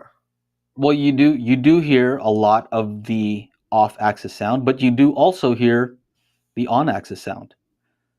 So what we hear as human beings is we'll hear the direct sound and the reflected sound, but we can differentiate between the two. Right? And that's the problem when you have a speaker that doesn't have good Psychoacoustics. directivity, because you hear like, oh, that's the sound. Wait, hold on a second. That sound that reflected doesn't sound the same. Right? The more similar that sounds, the more cohesive it sounds, and then it doesn't sound like that. It just sounds like you have a wider sound stage, right? But if you have one where on axis and off axis are completely different, then you just say like, I don't know what that reflection was. That sounds way weird. Right. So yeah, what do we correct for? We above the transition region, we do correct for the near field and try to make that flat. And we just kind of have to assume that you have decent directivity. And if you don't, we will make sure to not try to overcorrect, because that's the worst thing you could do is this. It has bad directivity, and then you try to boost it because you see a dip there. You try to boost it. It's what you're going to do is you're just going to make it sound worse. So right? I'm playing you're pink boost on noise. axis, and then off axis might have an extreme boost. I'm playing pink noise. I'm playing it. We're taking near field measurements. What am I at reference when I'm playing the pink noise? We recommend 75 dB just because 85 kind of loud if you're playing pink noise for a long period of time. So So will we you recommend 75. automatically adjust for that extra 10 dB? Yeah, because whether you measure at 75 or 85, it shouldn't matter. It shouldn't matter. Like, we're looking at the differences between responses. Here's what we don't want. We don't want it to be so low that you're below the noise floor of the mic and the air conditioner is louder than the pink noise. We want to be above Right. that level. So, quick question from the chat: does the app handle our return time decay RT60 data? How do you handle that? Yeah. So RT60, actually, we visited, Chana and I visited Charles Sprinkle at Cali Audio, and he showed me something that I've never really seen before. And I mentioned this in our group chat. The relationship between RT60 and the bass rise that you see. So we're talking about the bass rise and why it's there. And he's like, I can show you exactly why that's there, and it's directly related to this RT60. And I'm like, oh yeah, that does make sense. So typically, when you're looking at those, what do you see? You'll see like the bass is what typically hangs out the longest, right? You see the bass. Mhm. Well, because the bass is hanging out for a long period of time, that has the most energy. That's why you typically have a bass rise. So Magic Beans doesn't have to directly access RT60 data in order to fix issues that are related to RT60. Okay. Yeah. One thing it does not fix, though, is it does not do phase and time alignment. So that's, I think, to your question earlier, Don, and maybe some people are saying, oh, it's an EQ for your or room correction for your room correction, something like that. Yeah, I saw that too after we started. I was gonna ask you that's Correcting that. fun. your room correction. That's awesome. Yeah, That's it's a good actually just doing. tagline. It's actually just doing one aspect of it that I think does it better than what they do automatically. So if you run Odyssey, it's going to do time alignment. It doesn't necessarily do phase alignment, kind of does, but time alignment hopefully will do phase alignment. Hopefully, if you have the same speakers, it'll do level matching, right? And it can do all that stuff decently. I think Dirac does it a little bit better, right? So Dirac can do time alignment, it can do level matching, but then it can also do phase alignment. Not the same as time alignment. So we don't have to do that. Dirac already does a great job. The only thing that they don't do is give you the correct target curve, which in my opinion is the most noticeable thing. If I gave you a system that had, the wrong target curve for that room, but that system had the timing a little bit off and different things that were slightly off. Let's just say timing is slightly off. And then you had a system that was perfect timing, perfect phase response, but the wrong frequency response. You get a bunch of people in that room. The first thing they're going to notice is, that one sounds weird because it has a weird frequency response. It's the thing that you notice the most. The tonal balance, I think, is something you notice the most. What do you think? Do you So think would you agree with that, or would you say maybe not? no, I would definitely agree with you. On that. It's another question I had for you is, will this help? And I know, will this help you? Uh, can this help you EQ port it and well, you talking about phase? So you just talked about that, so it probably won't help with what I'm going to ask. But port it and seal subs. Will that help you blend them a little bit better? And let's say I have ported and sealed subs in the same room. It's been known I to be do. very difficult in doing that and blending them together. Mm-hmm. So is this something that this could help you with? No, because this only accesses each channel.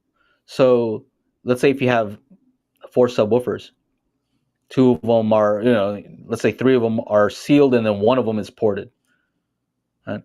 We don't have access to every single channel to EQ. The newer ones you kind of do, but typically, a lot of people still have older AVRs where they just have LFE. Right. Right. And in which case we say you have to get your base aligned first. Right? So phase aligned, and we just say if you're using a mini DSP, make that flat first, and that's the starting point, flat response, and then we can give it the target curve we want because your base response is flat across all your seats.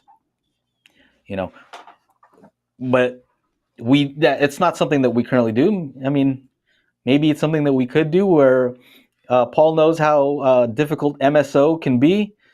If we can make it simple and foolproof, Oh, it's because there's easy. It's so like many ways 3 to mess that buttons. up. 3 buttons, man. You just click 3 buttons and you're in.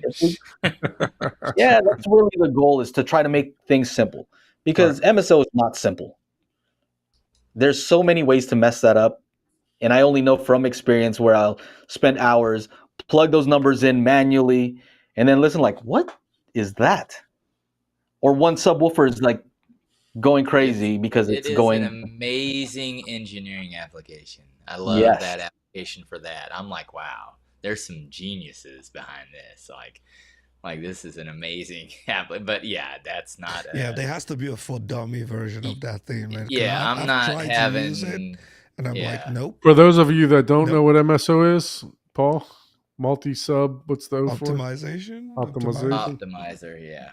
Yeah. Yeah, So I've tried to use it a couple of it's times and I a gave up. really it's a really ingenious program. In summary, is what it does is you have to take a minimum of, I think, 4. I don't even 4 remember. I took a measurements. minimum of 4. It may be a minimum of 3, but you take a minimum of 4 measurements. And basically, by doing that, since your sound below the transition frequency is so different in every single location because the room is controlling that sound at that point a lot more. It takes those 4 measurements, and then it's not, and a lot of people will attest to this, like a couple subs, it's like, it doesn't really benefit you there because it's like, okay, you got 2 subs and whatever, they're interacting with each other, and your transition is this, and your room controls this. But once you start getting 3, 4, or like me, 5 subs, that's when, oh man, the placement of these subs are so different. And the more data you give this application, the more it knows, oh, your room is doing this if you put a speaker in that location, and it's doing this when you put it in that location. And then it takes all of them and combines them and brute forces all the, oh, well, if we EQ'd this one mathematically, that will change how your room interacts with that sub over there in that corner. And then it constantly just does a mathematical calculation that just, and that's the genius part. And you can let that thing run for a week and it will be perfect, because that's all it is. It's math. Math is an exact science. We know math, but no one's going to let it run infinitely because you'd never hear it. But After a while, actually, I noticed that it'll start to not do anything. Like if you have a powerful processor, you let it run for hours, and then it just kind of says processing or something like that, and no change is happening. Yeah. Right? And you get to a point to where it's like, sure, it might get you 0.1 dB more accurate, but I mean, no one's hearing, the differences at a certain point. But that application is amazing, but it's not a UX or UI designer has not been in there yet. I will tell you that. No way. Yeah, There's the nothing. latest But I version. love that application.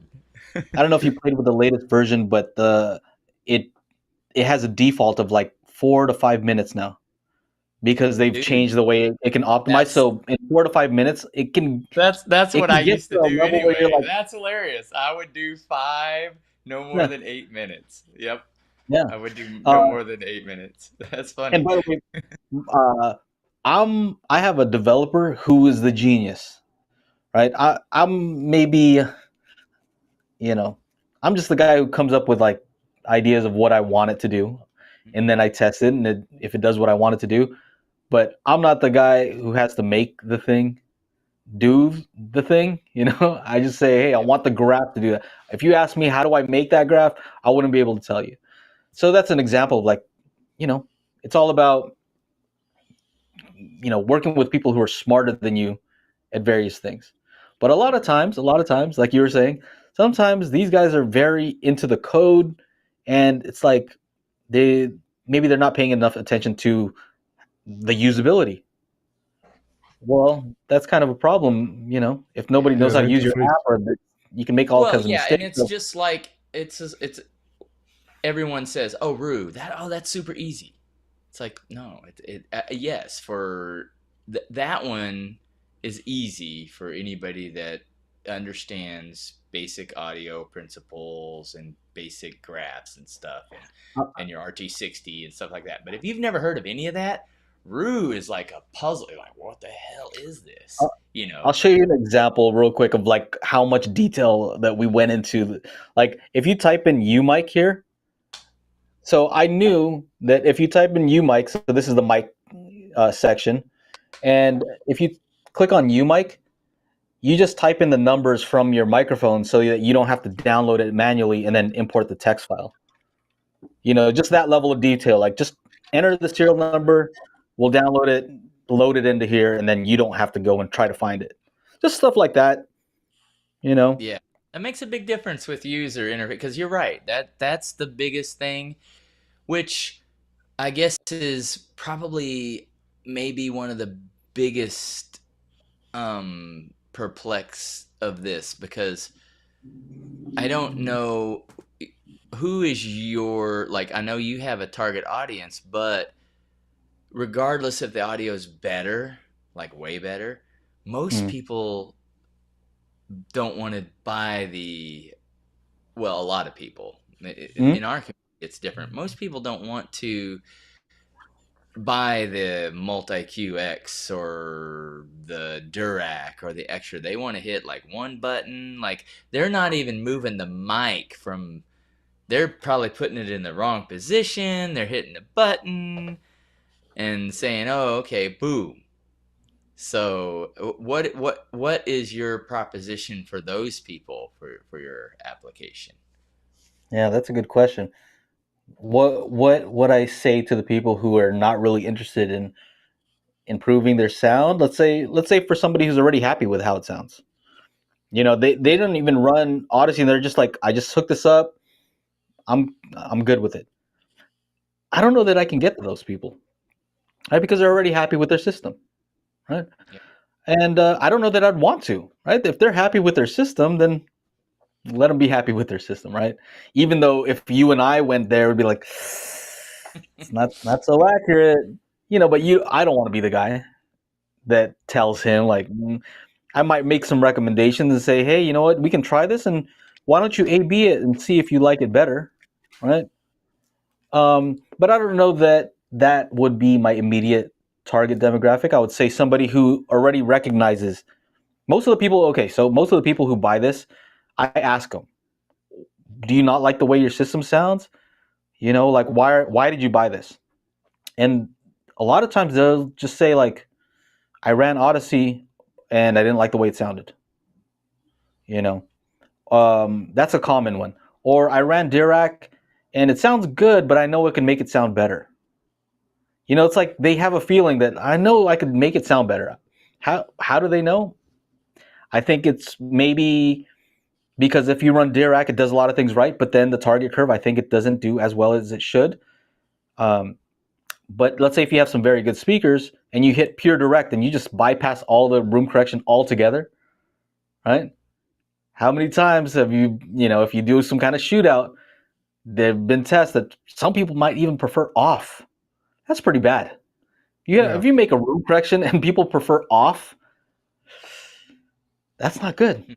Yeah, there's a So lot of people that prefer manual to do their own manual EQ and everything else rather than Odyssey or Dirac or YPow or whatever. They prefer to do their own manual. yeah, You know. and that's the other thing we focused on too is, let's say if you have a perfect speaker, ideal perfect speaker, and for some reason you have the perfect room also, right? Ideally, what our app should do is absolutely nothing, right? But I think what you might see from typical auto room correction is you have this perfect speaker, perfect room, it is still going to try to do something. So what that means is it actually made it worse. So yeah.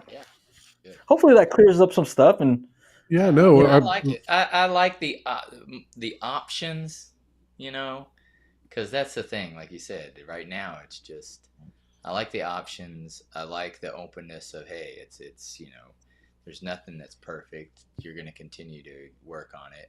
Yep. But I like the fact that, and I admire the fact that there's lots of other people that are just like, oh, this is dumb, this is stupid, this one comes with the receiver, why would I, and you guys are like, well, yeah, okay, yeah, you're not my audience, so okay. You're I haven't happy seen very many with people your react like that though. I Odyssey haven't seen very curve many and people. you know.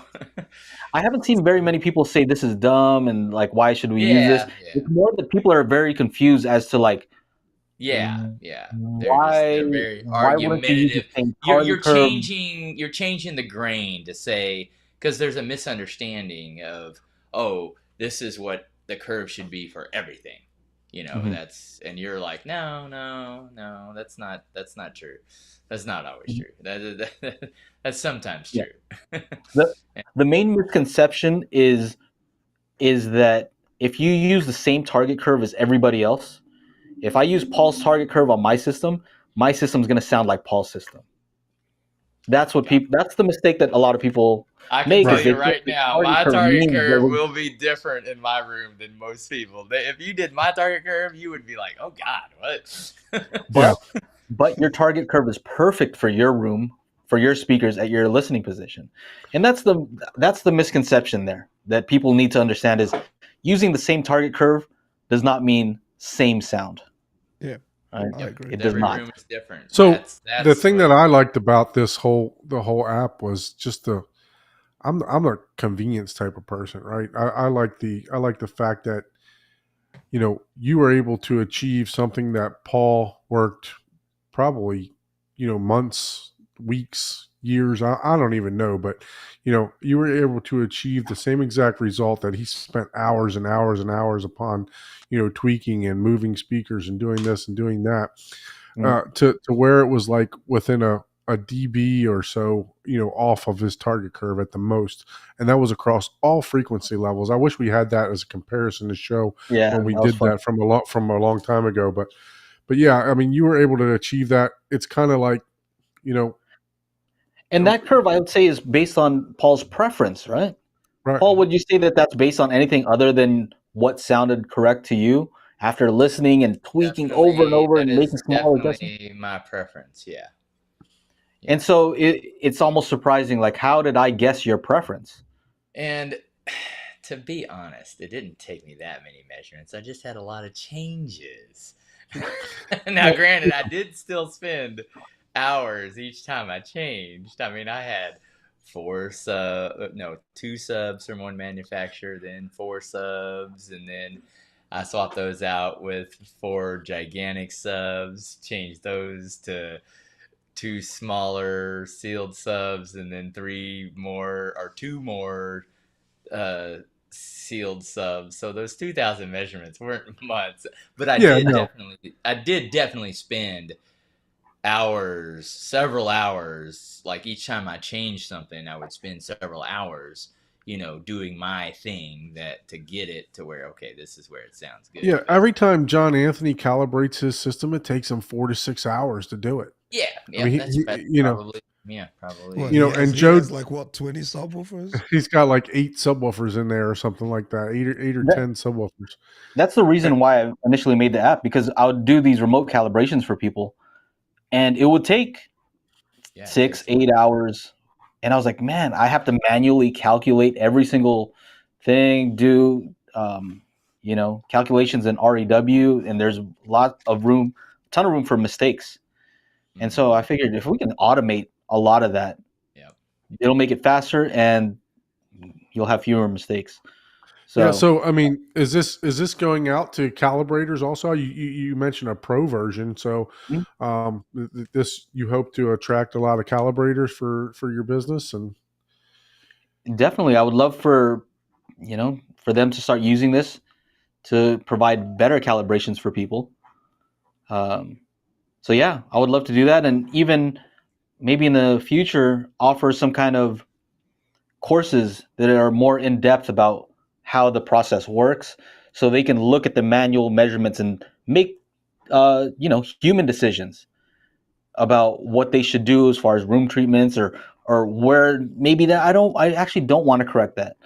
Make small changes. Maybe they know that their client likes something specific. They can go in there and start tweaking things. But they have to know why it does what it does. So right. maybe some kind of program like that would be cool. And I know you, Don, like convenience, you said, right? So Yeah, a of lot of course. people might even say, you know what, I don't want to do this myself. And so that's the new service that we're offering. Actually, I have to do one very soon. So yeah. I was supposed to do one, but I'm like, oh man, I got the show, so I wanted to do the show.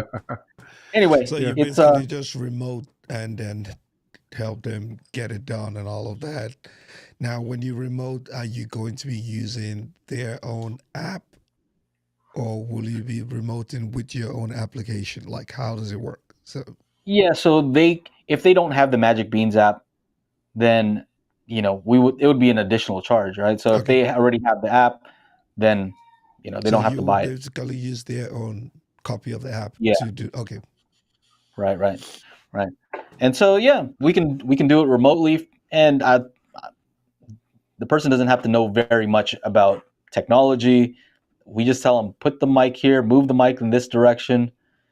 We have videos, so it shows them how to do it. So we try to make it as easy as possible.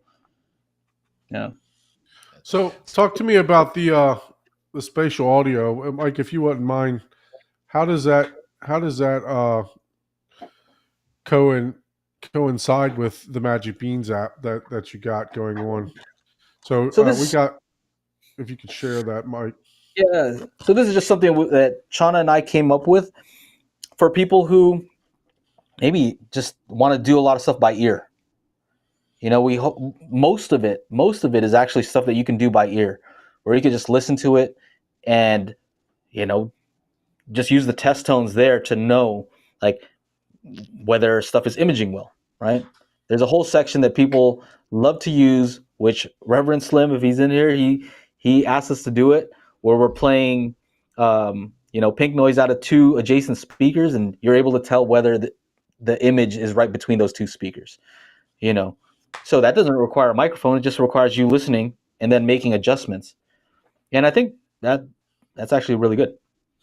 That's a good way to do things. So this is more of those types of tests, and then torture tests where, you know, you'll have Chana moving around the room and you can check to see, how things are working. So it's also a check, like, is everything working as it should? You know, if you play a sweep, is your sub rattling? Is your sub blown? Is your tweeter blown?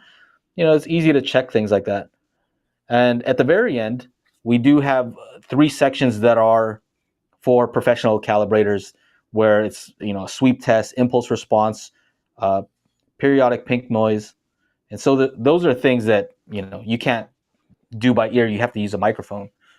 So it's kind of for everybody. And, you know, $99 I think is a fair price.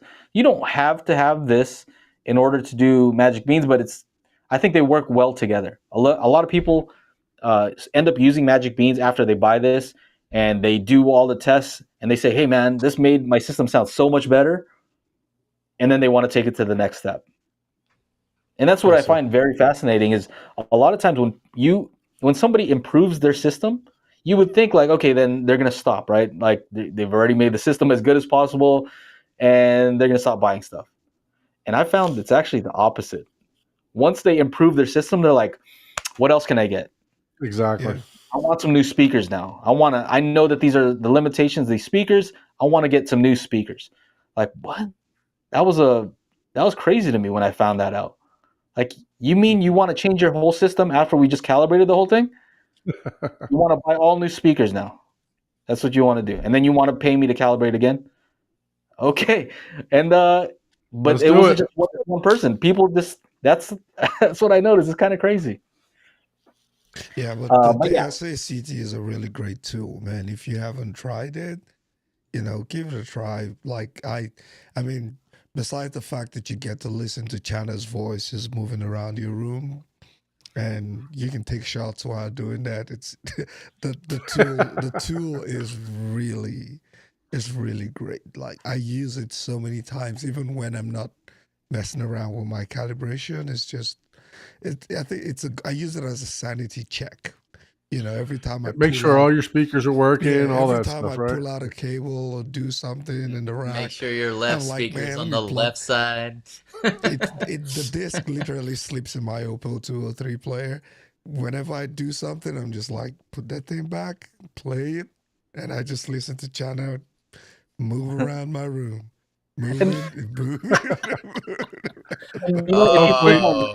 Hopefully he has clothes on while he's moving around your room. You see where it says shop? If you click on shop, whoever's controlling that. Let me go in here. Hold on, I'll do it. Yeah, that's Paul. Yeah. Buy it with shop. Don't buy it. You already have. So shop on top. Oh, up top, on the navigation. Sorry. And then you click on all products. And then you see down there, this is a new product that we actually have.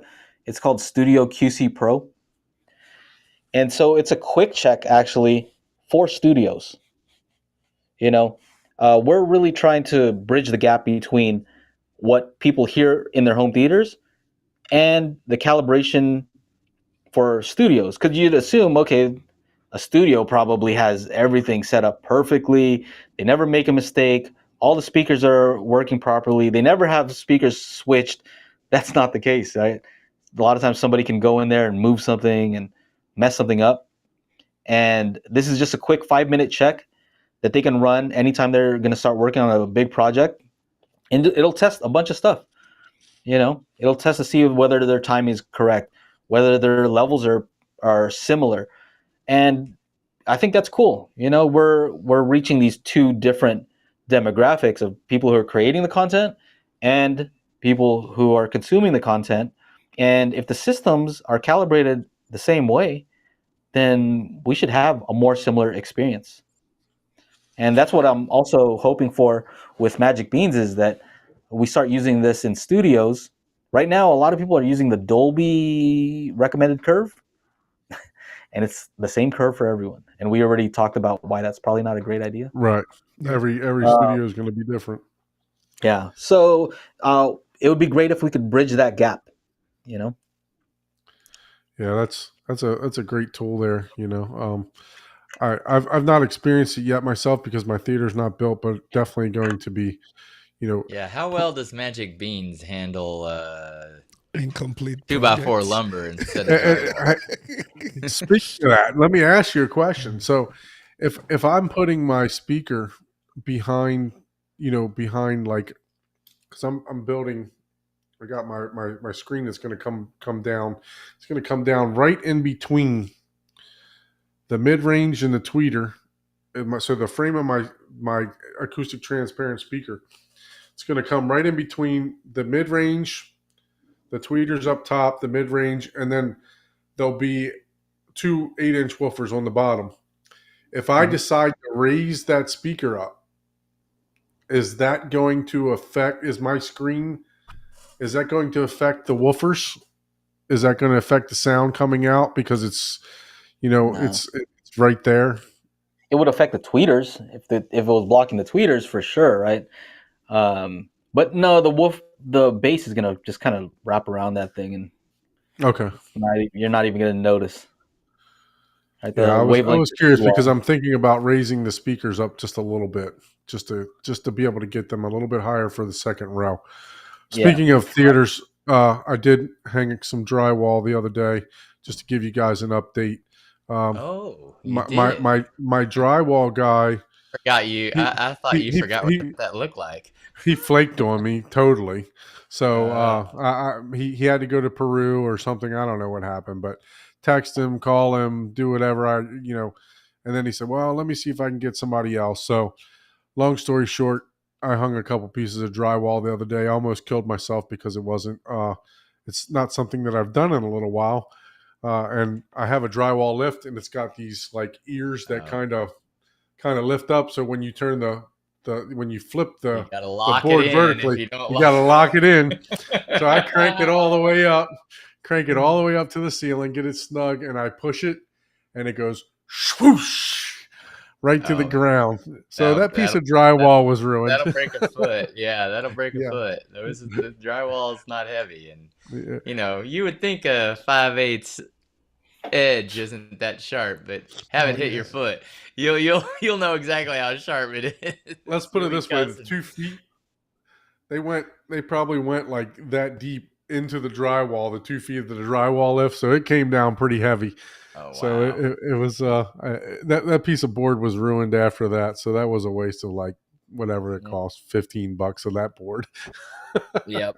I think my buddy Miguel is he's I think he did the second coat of drywall already. Nice. So I think they just have to come in and sand, and they're ready to paint. Yeah, no. So I have another guy. He's texted me. He's giving me a price. Don always has a guy. He has a guy for everything. No, I was the guy. That's why I didn't have a guy. We'll log in and do the thing. Call your guy. I got a guy. Yeah. Oh, you need a JVC. I got a guy. You gonna be able to send that file to the Lindorf? You need a Magic Beans. I got a guy.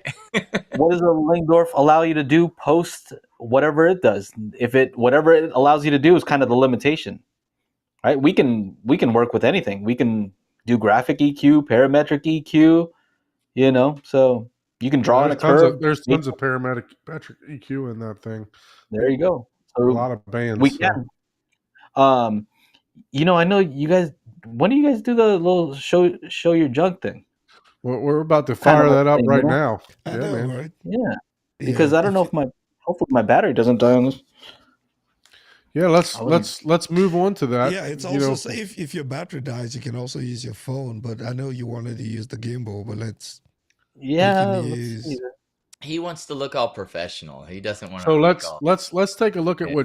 where Joe's Yo, doing all this testing and research and everything Oh else. man, Take a your look at sound his treatment's dinner. coming off. Look at that. Joe, That's so got to can be at you- least a 1K Joe, dip right there. That opening. Don, can you stop sharing? Joe, just go ahead and share. Okay, let's see. So keep in mind you're using your gimbal, so I'm going to put you on full screen. Yeah, just put them on full. So this setup, you got to remember that this is not for sound playback. Right? This is more. Well, initially I set this up. This is actually, this is that cheap foam that everybody makes fun of. But there's actually 2 layers, so that's like 4 inches worth across the whole wall. And the reason was because my microphone is right there, and I was getting all kinds of reverb every time I make a YouTube video. This here, people ask like, "What is that? Does it? It doesn't do anything. It's just for looks." Yeah. So this is where I make my videos and I record. Chana and I make Atmos stuff here, and so I have a 7.1.4.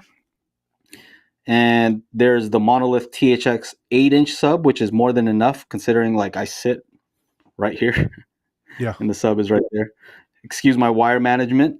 And then I just have all Monolith THX compact satellites all around. So there's a LCR, there's the heights, surround, back here, up there, and then I have another one up here.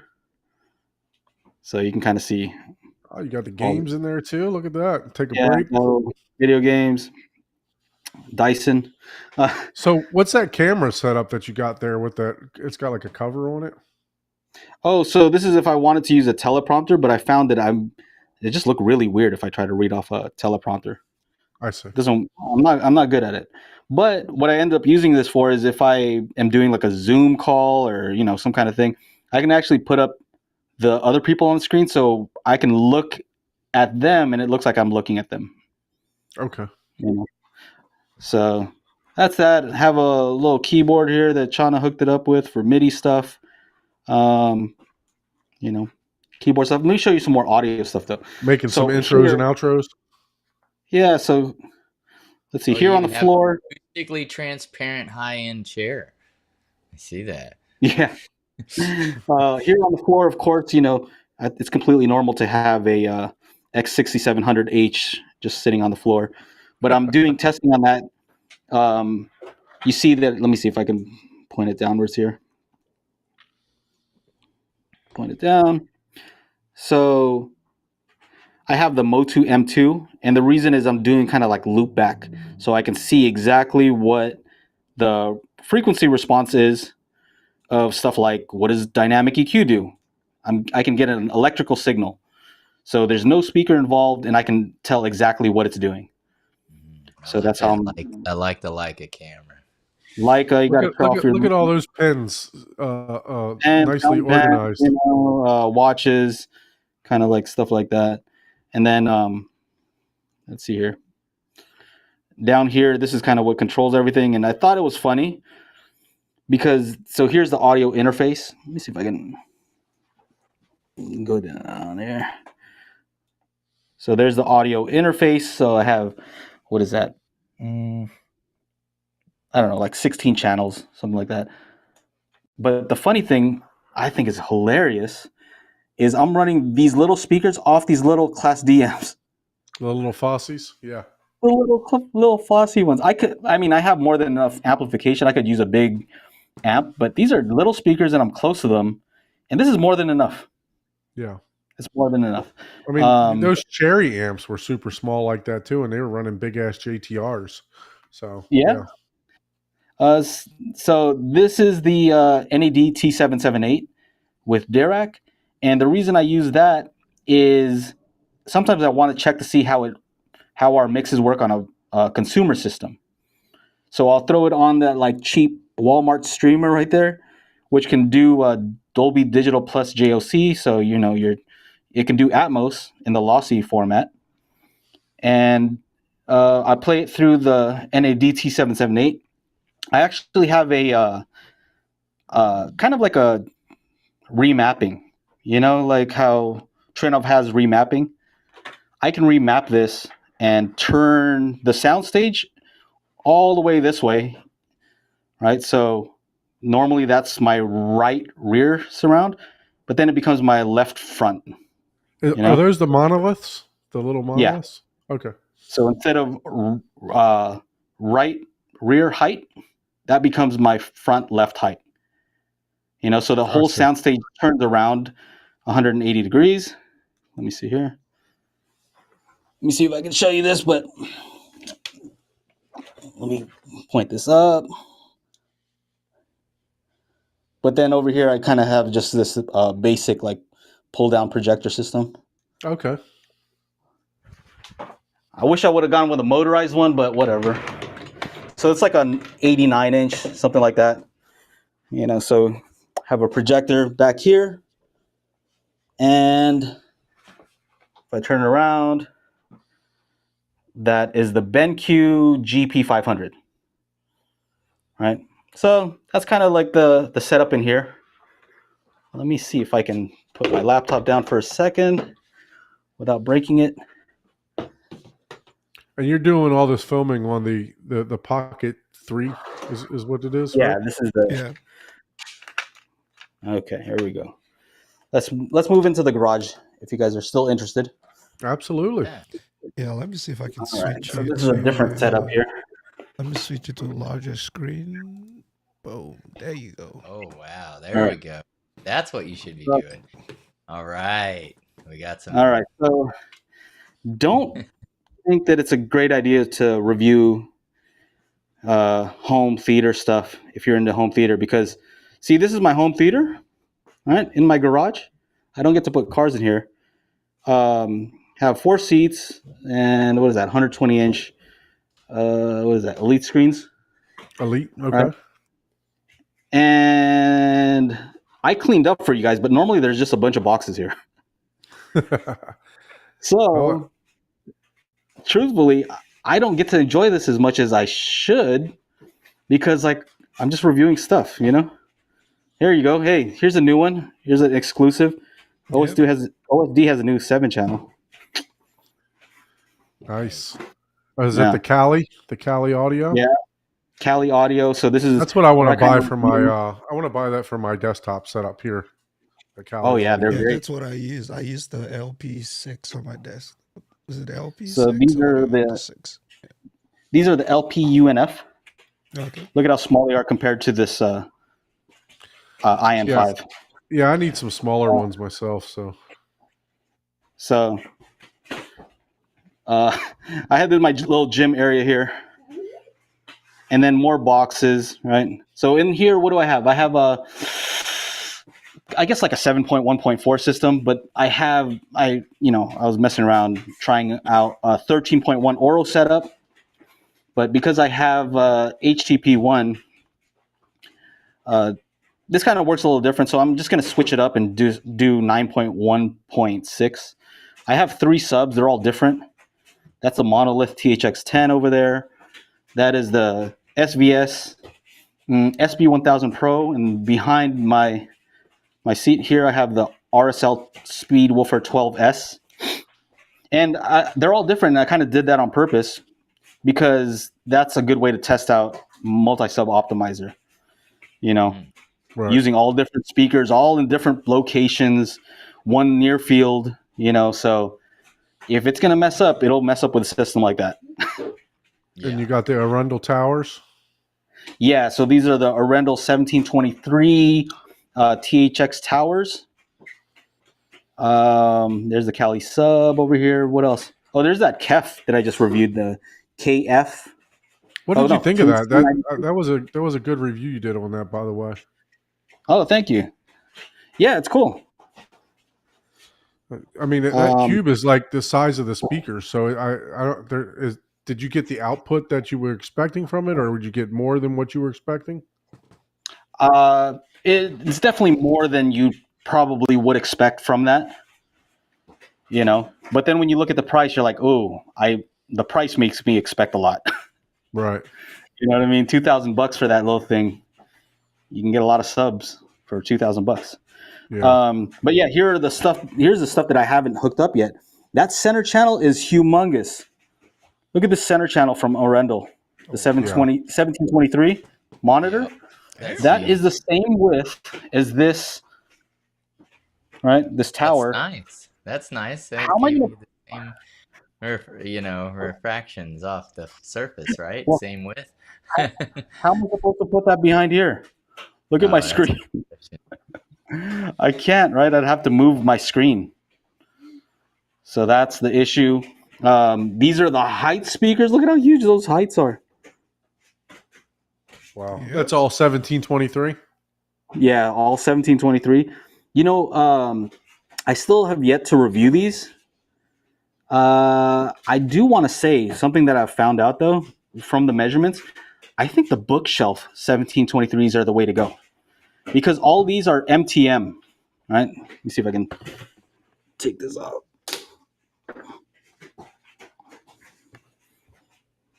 So the MTM, right? Whereas the bookshelf is just a simple two-way. And I think it actually has a better response than the MTM base ones. So if somebody wanted to go with an Orendel system, I would say if you have some nice subs and you don't mind bookshelf speakers, I think that's the way to go. Okay, so HTP one, right?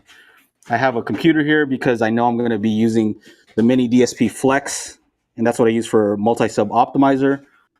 Let's see here. OSD 3 channel, OSD 5 channel, OSD 7 channel, and then I have this ELAC ProTech because it, I don't know. I kind of scheduled to turn off a certain way. Man, this is dusty. Anyway, what else? Tankless water heater. Yeah, that extra speakers. So I got speakers, camera stuff. So that's the basic system, and then our soccer player. So do you have What any treatments in that room, Joe, or is it Yeah. just So I got these specially designed for diffraction. These special diffraction panels right here. Do you see them? Yeah, all the speakers. See how they're like Yeah. that's it right there.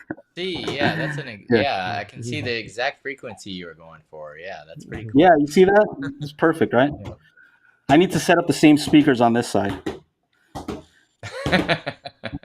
So then you got another screen over there also, huh? Hanging on the wall. Oh yeah, so I have this is a screen that I use. Oh, We lost his Joe. phone died. We lost Joe. He probably went to some area and they want us to see something. Yeah. It's like, I'm just going to turn it off right now. Maybe the soccer ball, maybe we were going for a goal there. maybe the soccer ball knocked the camera out. Yeah. Yeah, that might have been a power kick. It's like, let's hope the battery just died. I'm going to do the windmill right now. Whack! Oh, camera gone. Yeah, let's just hope. You know what I think it is? I think it's this Osmo Pocket 3 doesn't like being on for this long. Oh, wow. I think it's overheating. I think that's what it is. I don't think it's the app or anything or my Wi-Fi. It's this trying to do too much with this thing. Battery pack? Do you have What's additional? Do you have the additional battery? Yeah, but it's not that. I think it might be getting too hot. Oh. Anyway, okay. Well, these good are to know. interesting. These are the tripole. So it has a speaker Let me here. switch you back to full Oh, screen. nice. Okay. All right, so speaker here, the typical like normal two-way like a bookshelf, and then another speaker over here, and it kind of makes it so this one is the one that's in phase with the front, and this one is out of phase. So it's actually canceling some of the sound coming to the front. So it's kind of just aiming more of the sound towards the back. Oh wow, Weird. Kind of interesting. So the polar response kind of looks like as if you just took the speaker and aimed it 30 degrees backwards. I think it's not a bad idea. It's still, Dolby recommends direct sound So that could be and not. used as a wide speaker then up front, right? That So might be good for a wide also, but I think the reason why somebody might want this is just if you were to put this right up against the wall, it has a keyhole mount, and you could put it right up against there and still kind of have it angled and have it pointed backwards. What else? That's basically it. I have some monolith. What are these? I don't know. T5s, bookshelves. So basic stuff. I have the SingCell Alpha. This thing is expensive. Yeah, I remember seeing those. They're pretty cool. And so that's a surround. I have a top surround up there by the garage thing, but that's it. That's kind of like my So what garage home projector are you theater. using in the garage? Oh, yes. This is the BenQ HT4550i. I need to do some stuff with the wiring here. I need to actually replace the HDMI. So the garage door doesn't get in the way when you're shooting it out there? No. Oh, nice. You got it lowered down far enough. Yeah, doesn't get in the way. So I know that doesn't look great, but if I move to our forever home, then make it look nice. You know what I mean? So I think the reason why I want to show this is just because sometimes it's a compromise. You know what I mean? Yeah. Like, what can you do? All you have is an extra garage. All right. Well, do what you can. I think, a lot of people tend to think that, that their favorite YouTuber's home theater is this perfect space that is all figured out. And when you get to actually experience it, you find out that, what, it's just probably like what you have, fielded gear. They probably have it fielded gear and don't even have time to watch a movie, so it's good to see it as is, so that, someone might think Joe and Dell has, this $100 million, home theater space, but it's not always like that. You got to work if with Don's what you your got. favorite home theater, he doesn't even have one. Yeah, you got to work with what you got, and it's for fun, and it's also for business. So it's not always going to be this dream space that everyone tends to think it is. And it doesn't have to be, but if you want to do that, if that's your goal, then you can do that. You can do that. Yep. I'm just trying to show what I have, right? So I'm doing the best with what I have. So over here I have a X4700H. I have an NVIDIA Shield, and then the what'd you call it? Nice. That's the BenQ short throw? 7050i. And then this is Elite Screens has a separate division that's kind of like more their pro stuff, and they sent this one out. So I think that's super cool. So this is a 100-inch projector for the ultra short throw, and it just covers the window. So most of the time we just have it up. That's great though. So you can convert that space like that, right? Just with the press of a button. So that's fantastic. So this is a 7.1.4, and I made a video about these Pioneer upfiring speakers, and they actually work really well in this particular setup. What's that ceiling? 8 foot? I think 9 foot ceiling. So monolith Encore T6s over here. That is the Audition C5 center speaker, and then I'm just using the monolith THX 8-inch subwoofers, one on this side and one on the other side. Nothing crazy. Actually, the opposite of crazy. It's like the least expensive setup that you could possibly get. I ran some wire so I could put this little surround here. How did you get that remotely over there? Oh my goodness. Don't look too close. Oh, okay. I see what you're You'll see it. Let me see where are the holes. There's some holes here somewhere. But I have to fish out that hole, the wire from the hole. Let's see here. So there's the other surround the things there. The things that we'll do just to get surround sound, right? Oh my goodness, yeah. That's horrible. And then the rear surrounds are just some Pioneer Andrew Jones speakers with the matching upfiring. Nice. Is that it? I think that's it. That's it. That's my system here. And you got Oh, then then you another got the other one of those speaker. speakers. Yeah. Now, That's can it. those mount on the ceiling? Those circular speakers? That would be pretty cool just to have. Yeah, they have mounts for those. That's cool. Yeah. Yeah, because you could just have those like kitchen. Those things are pretty damn expensive. I remember looking at them. Oh yeah, are they? Yeah. What are they called, Joe? I forgot the name of those. Which one? The The circular circular speakers. alien Circular. tech speaker. Sing Cell. Sync cell, something cell. Yeah, sync cell. Yeah. Yes. So that's it. That's all I got. Yep. That's all I got. Nice. That's my basic setup. I got a few rooms, good for testing, a more dedicated setup with the garage, a living room that's very compromised, which, That's a lot why of he people had might to have a come up. setup like that. That's why he had to come up with magic beans because all those cheap speakers he had.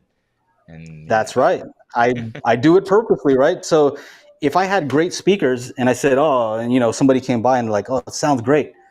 How much for those speakers? Like 5,000 each. They're gonna say, well, of course, no wonder it sounds good, right? That's crazy.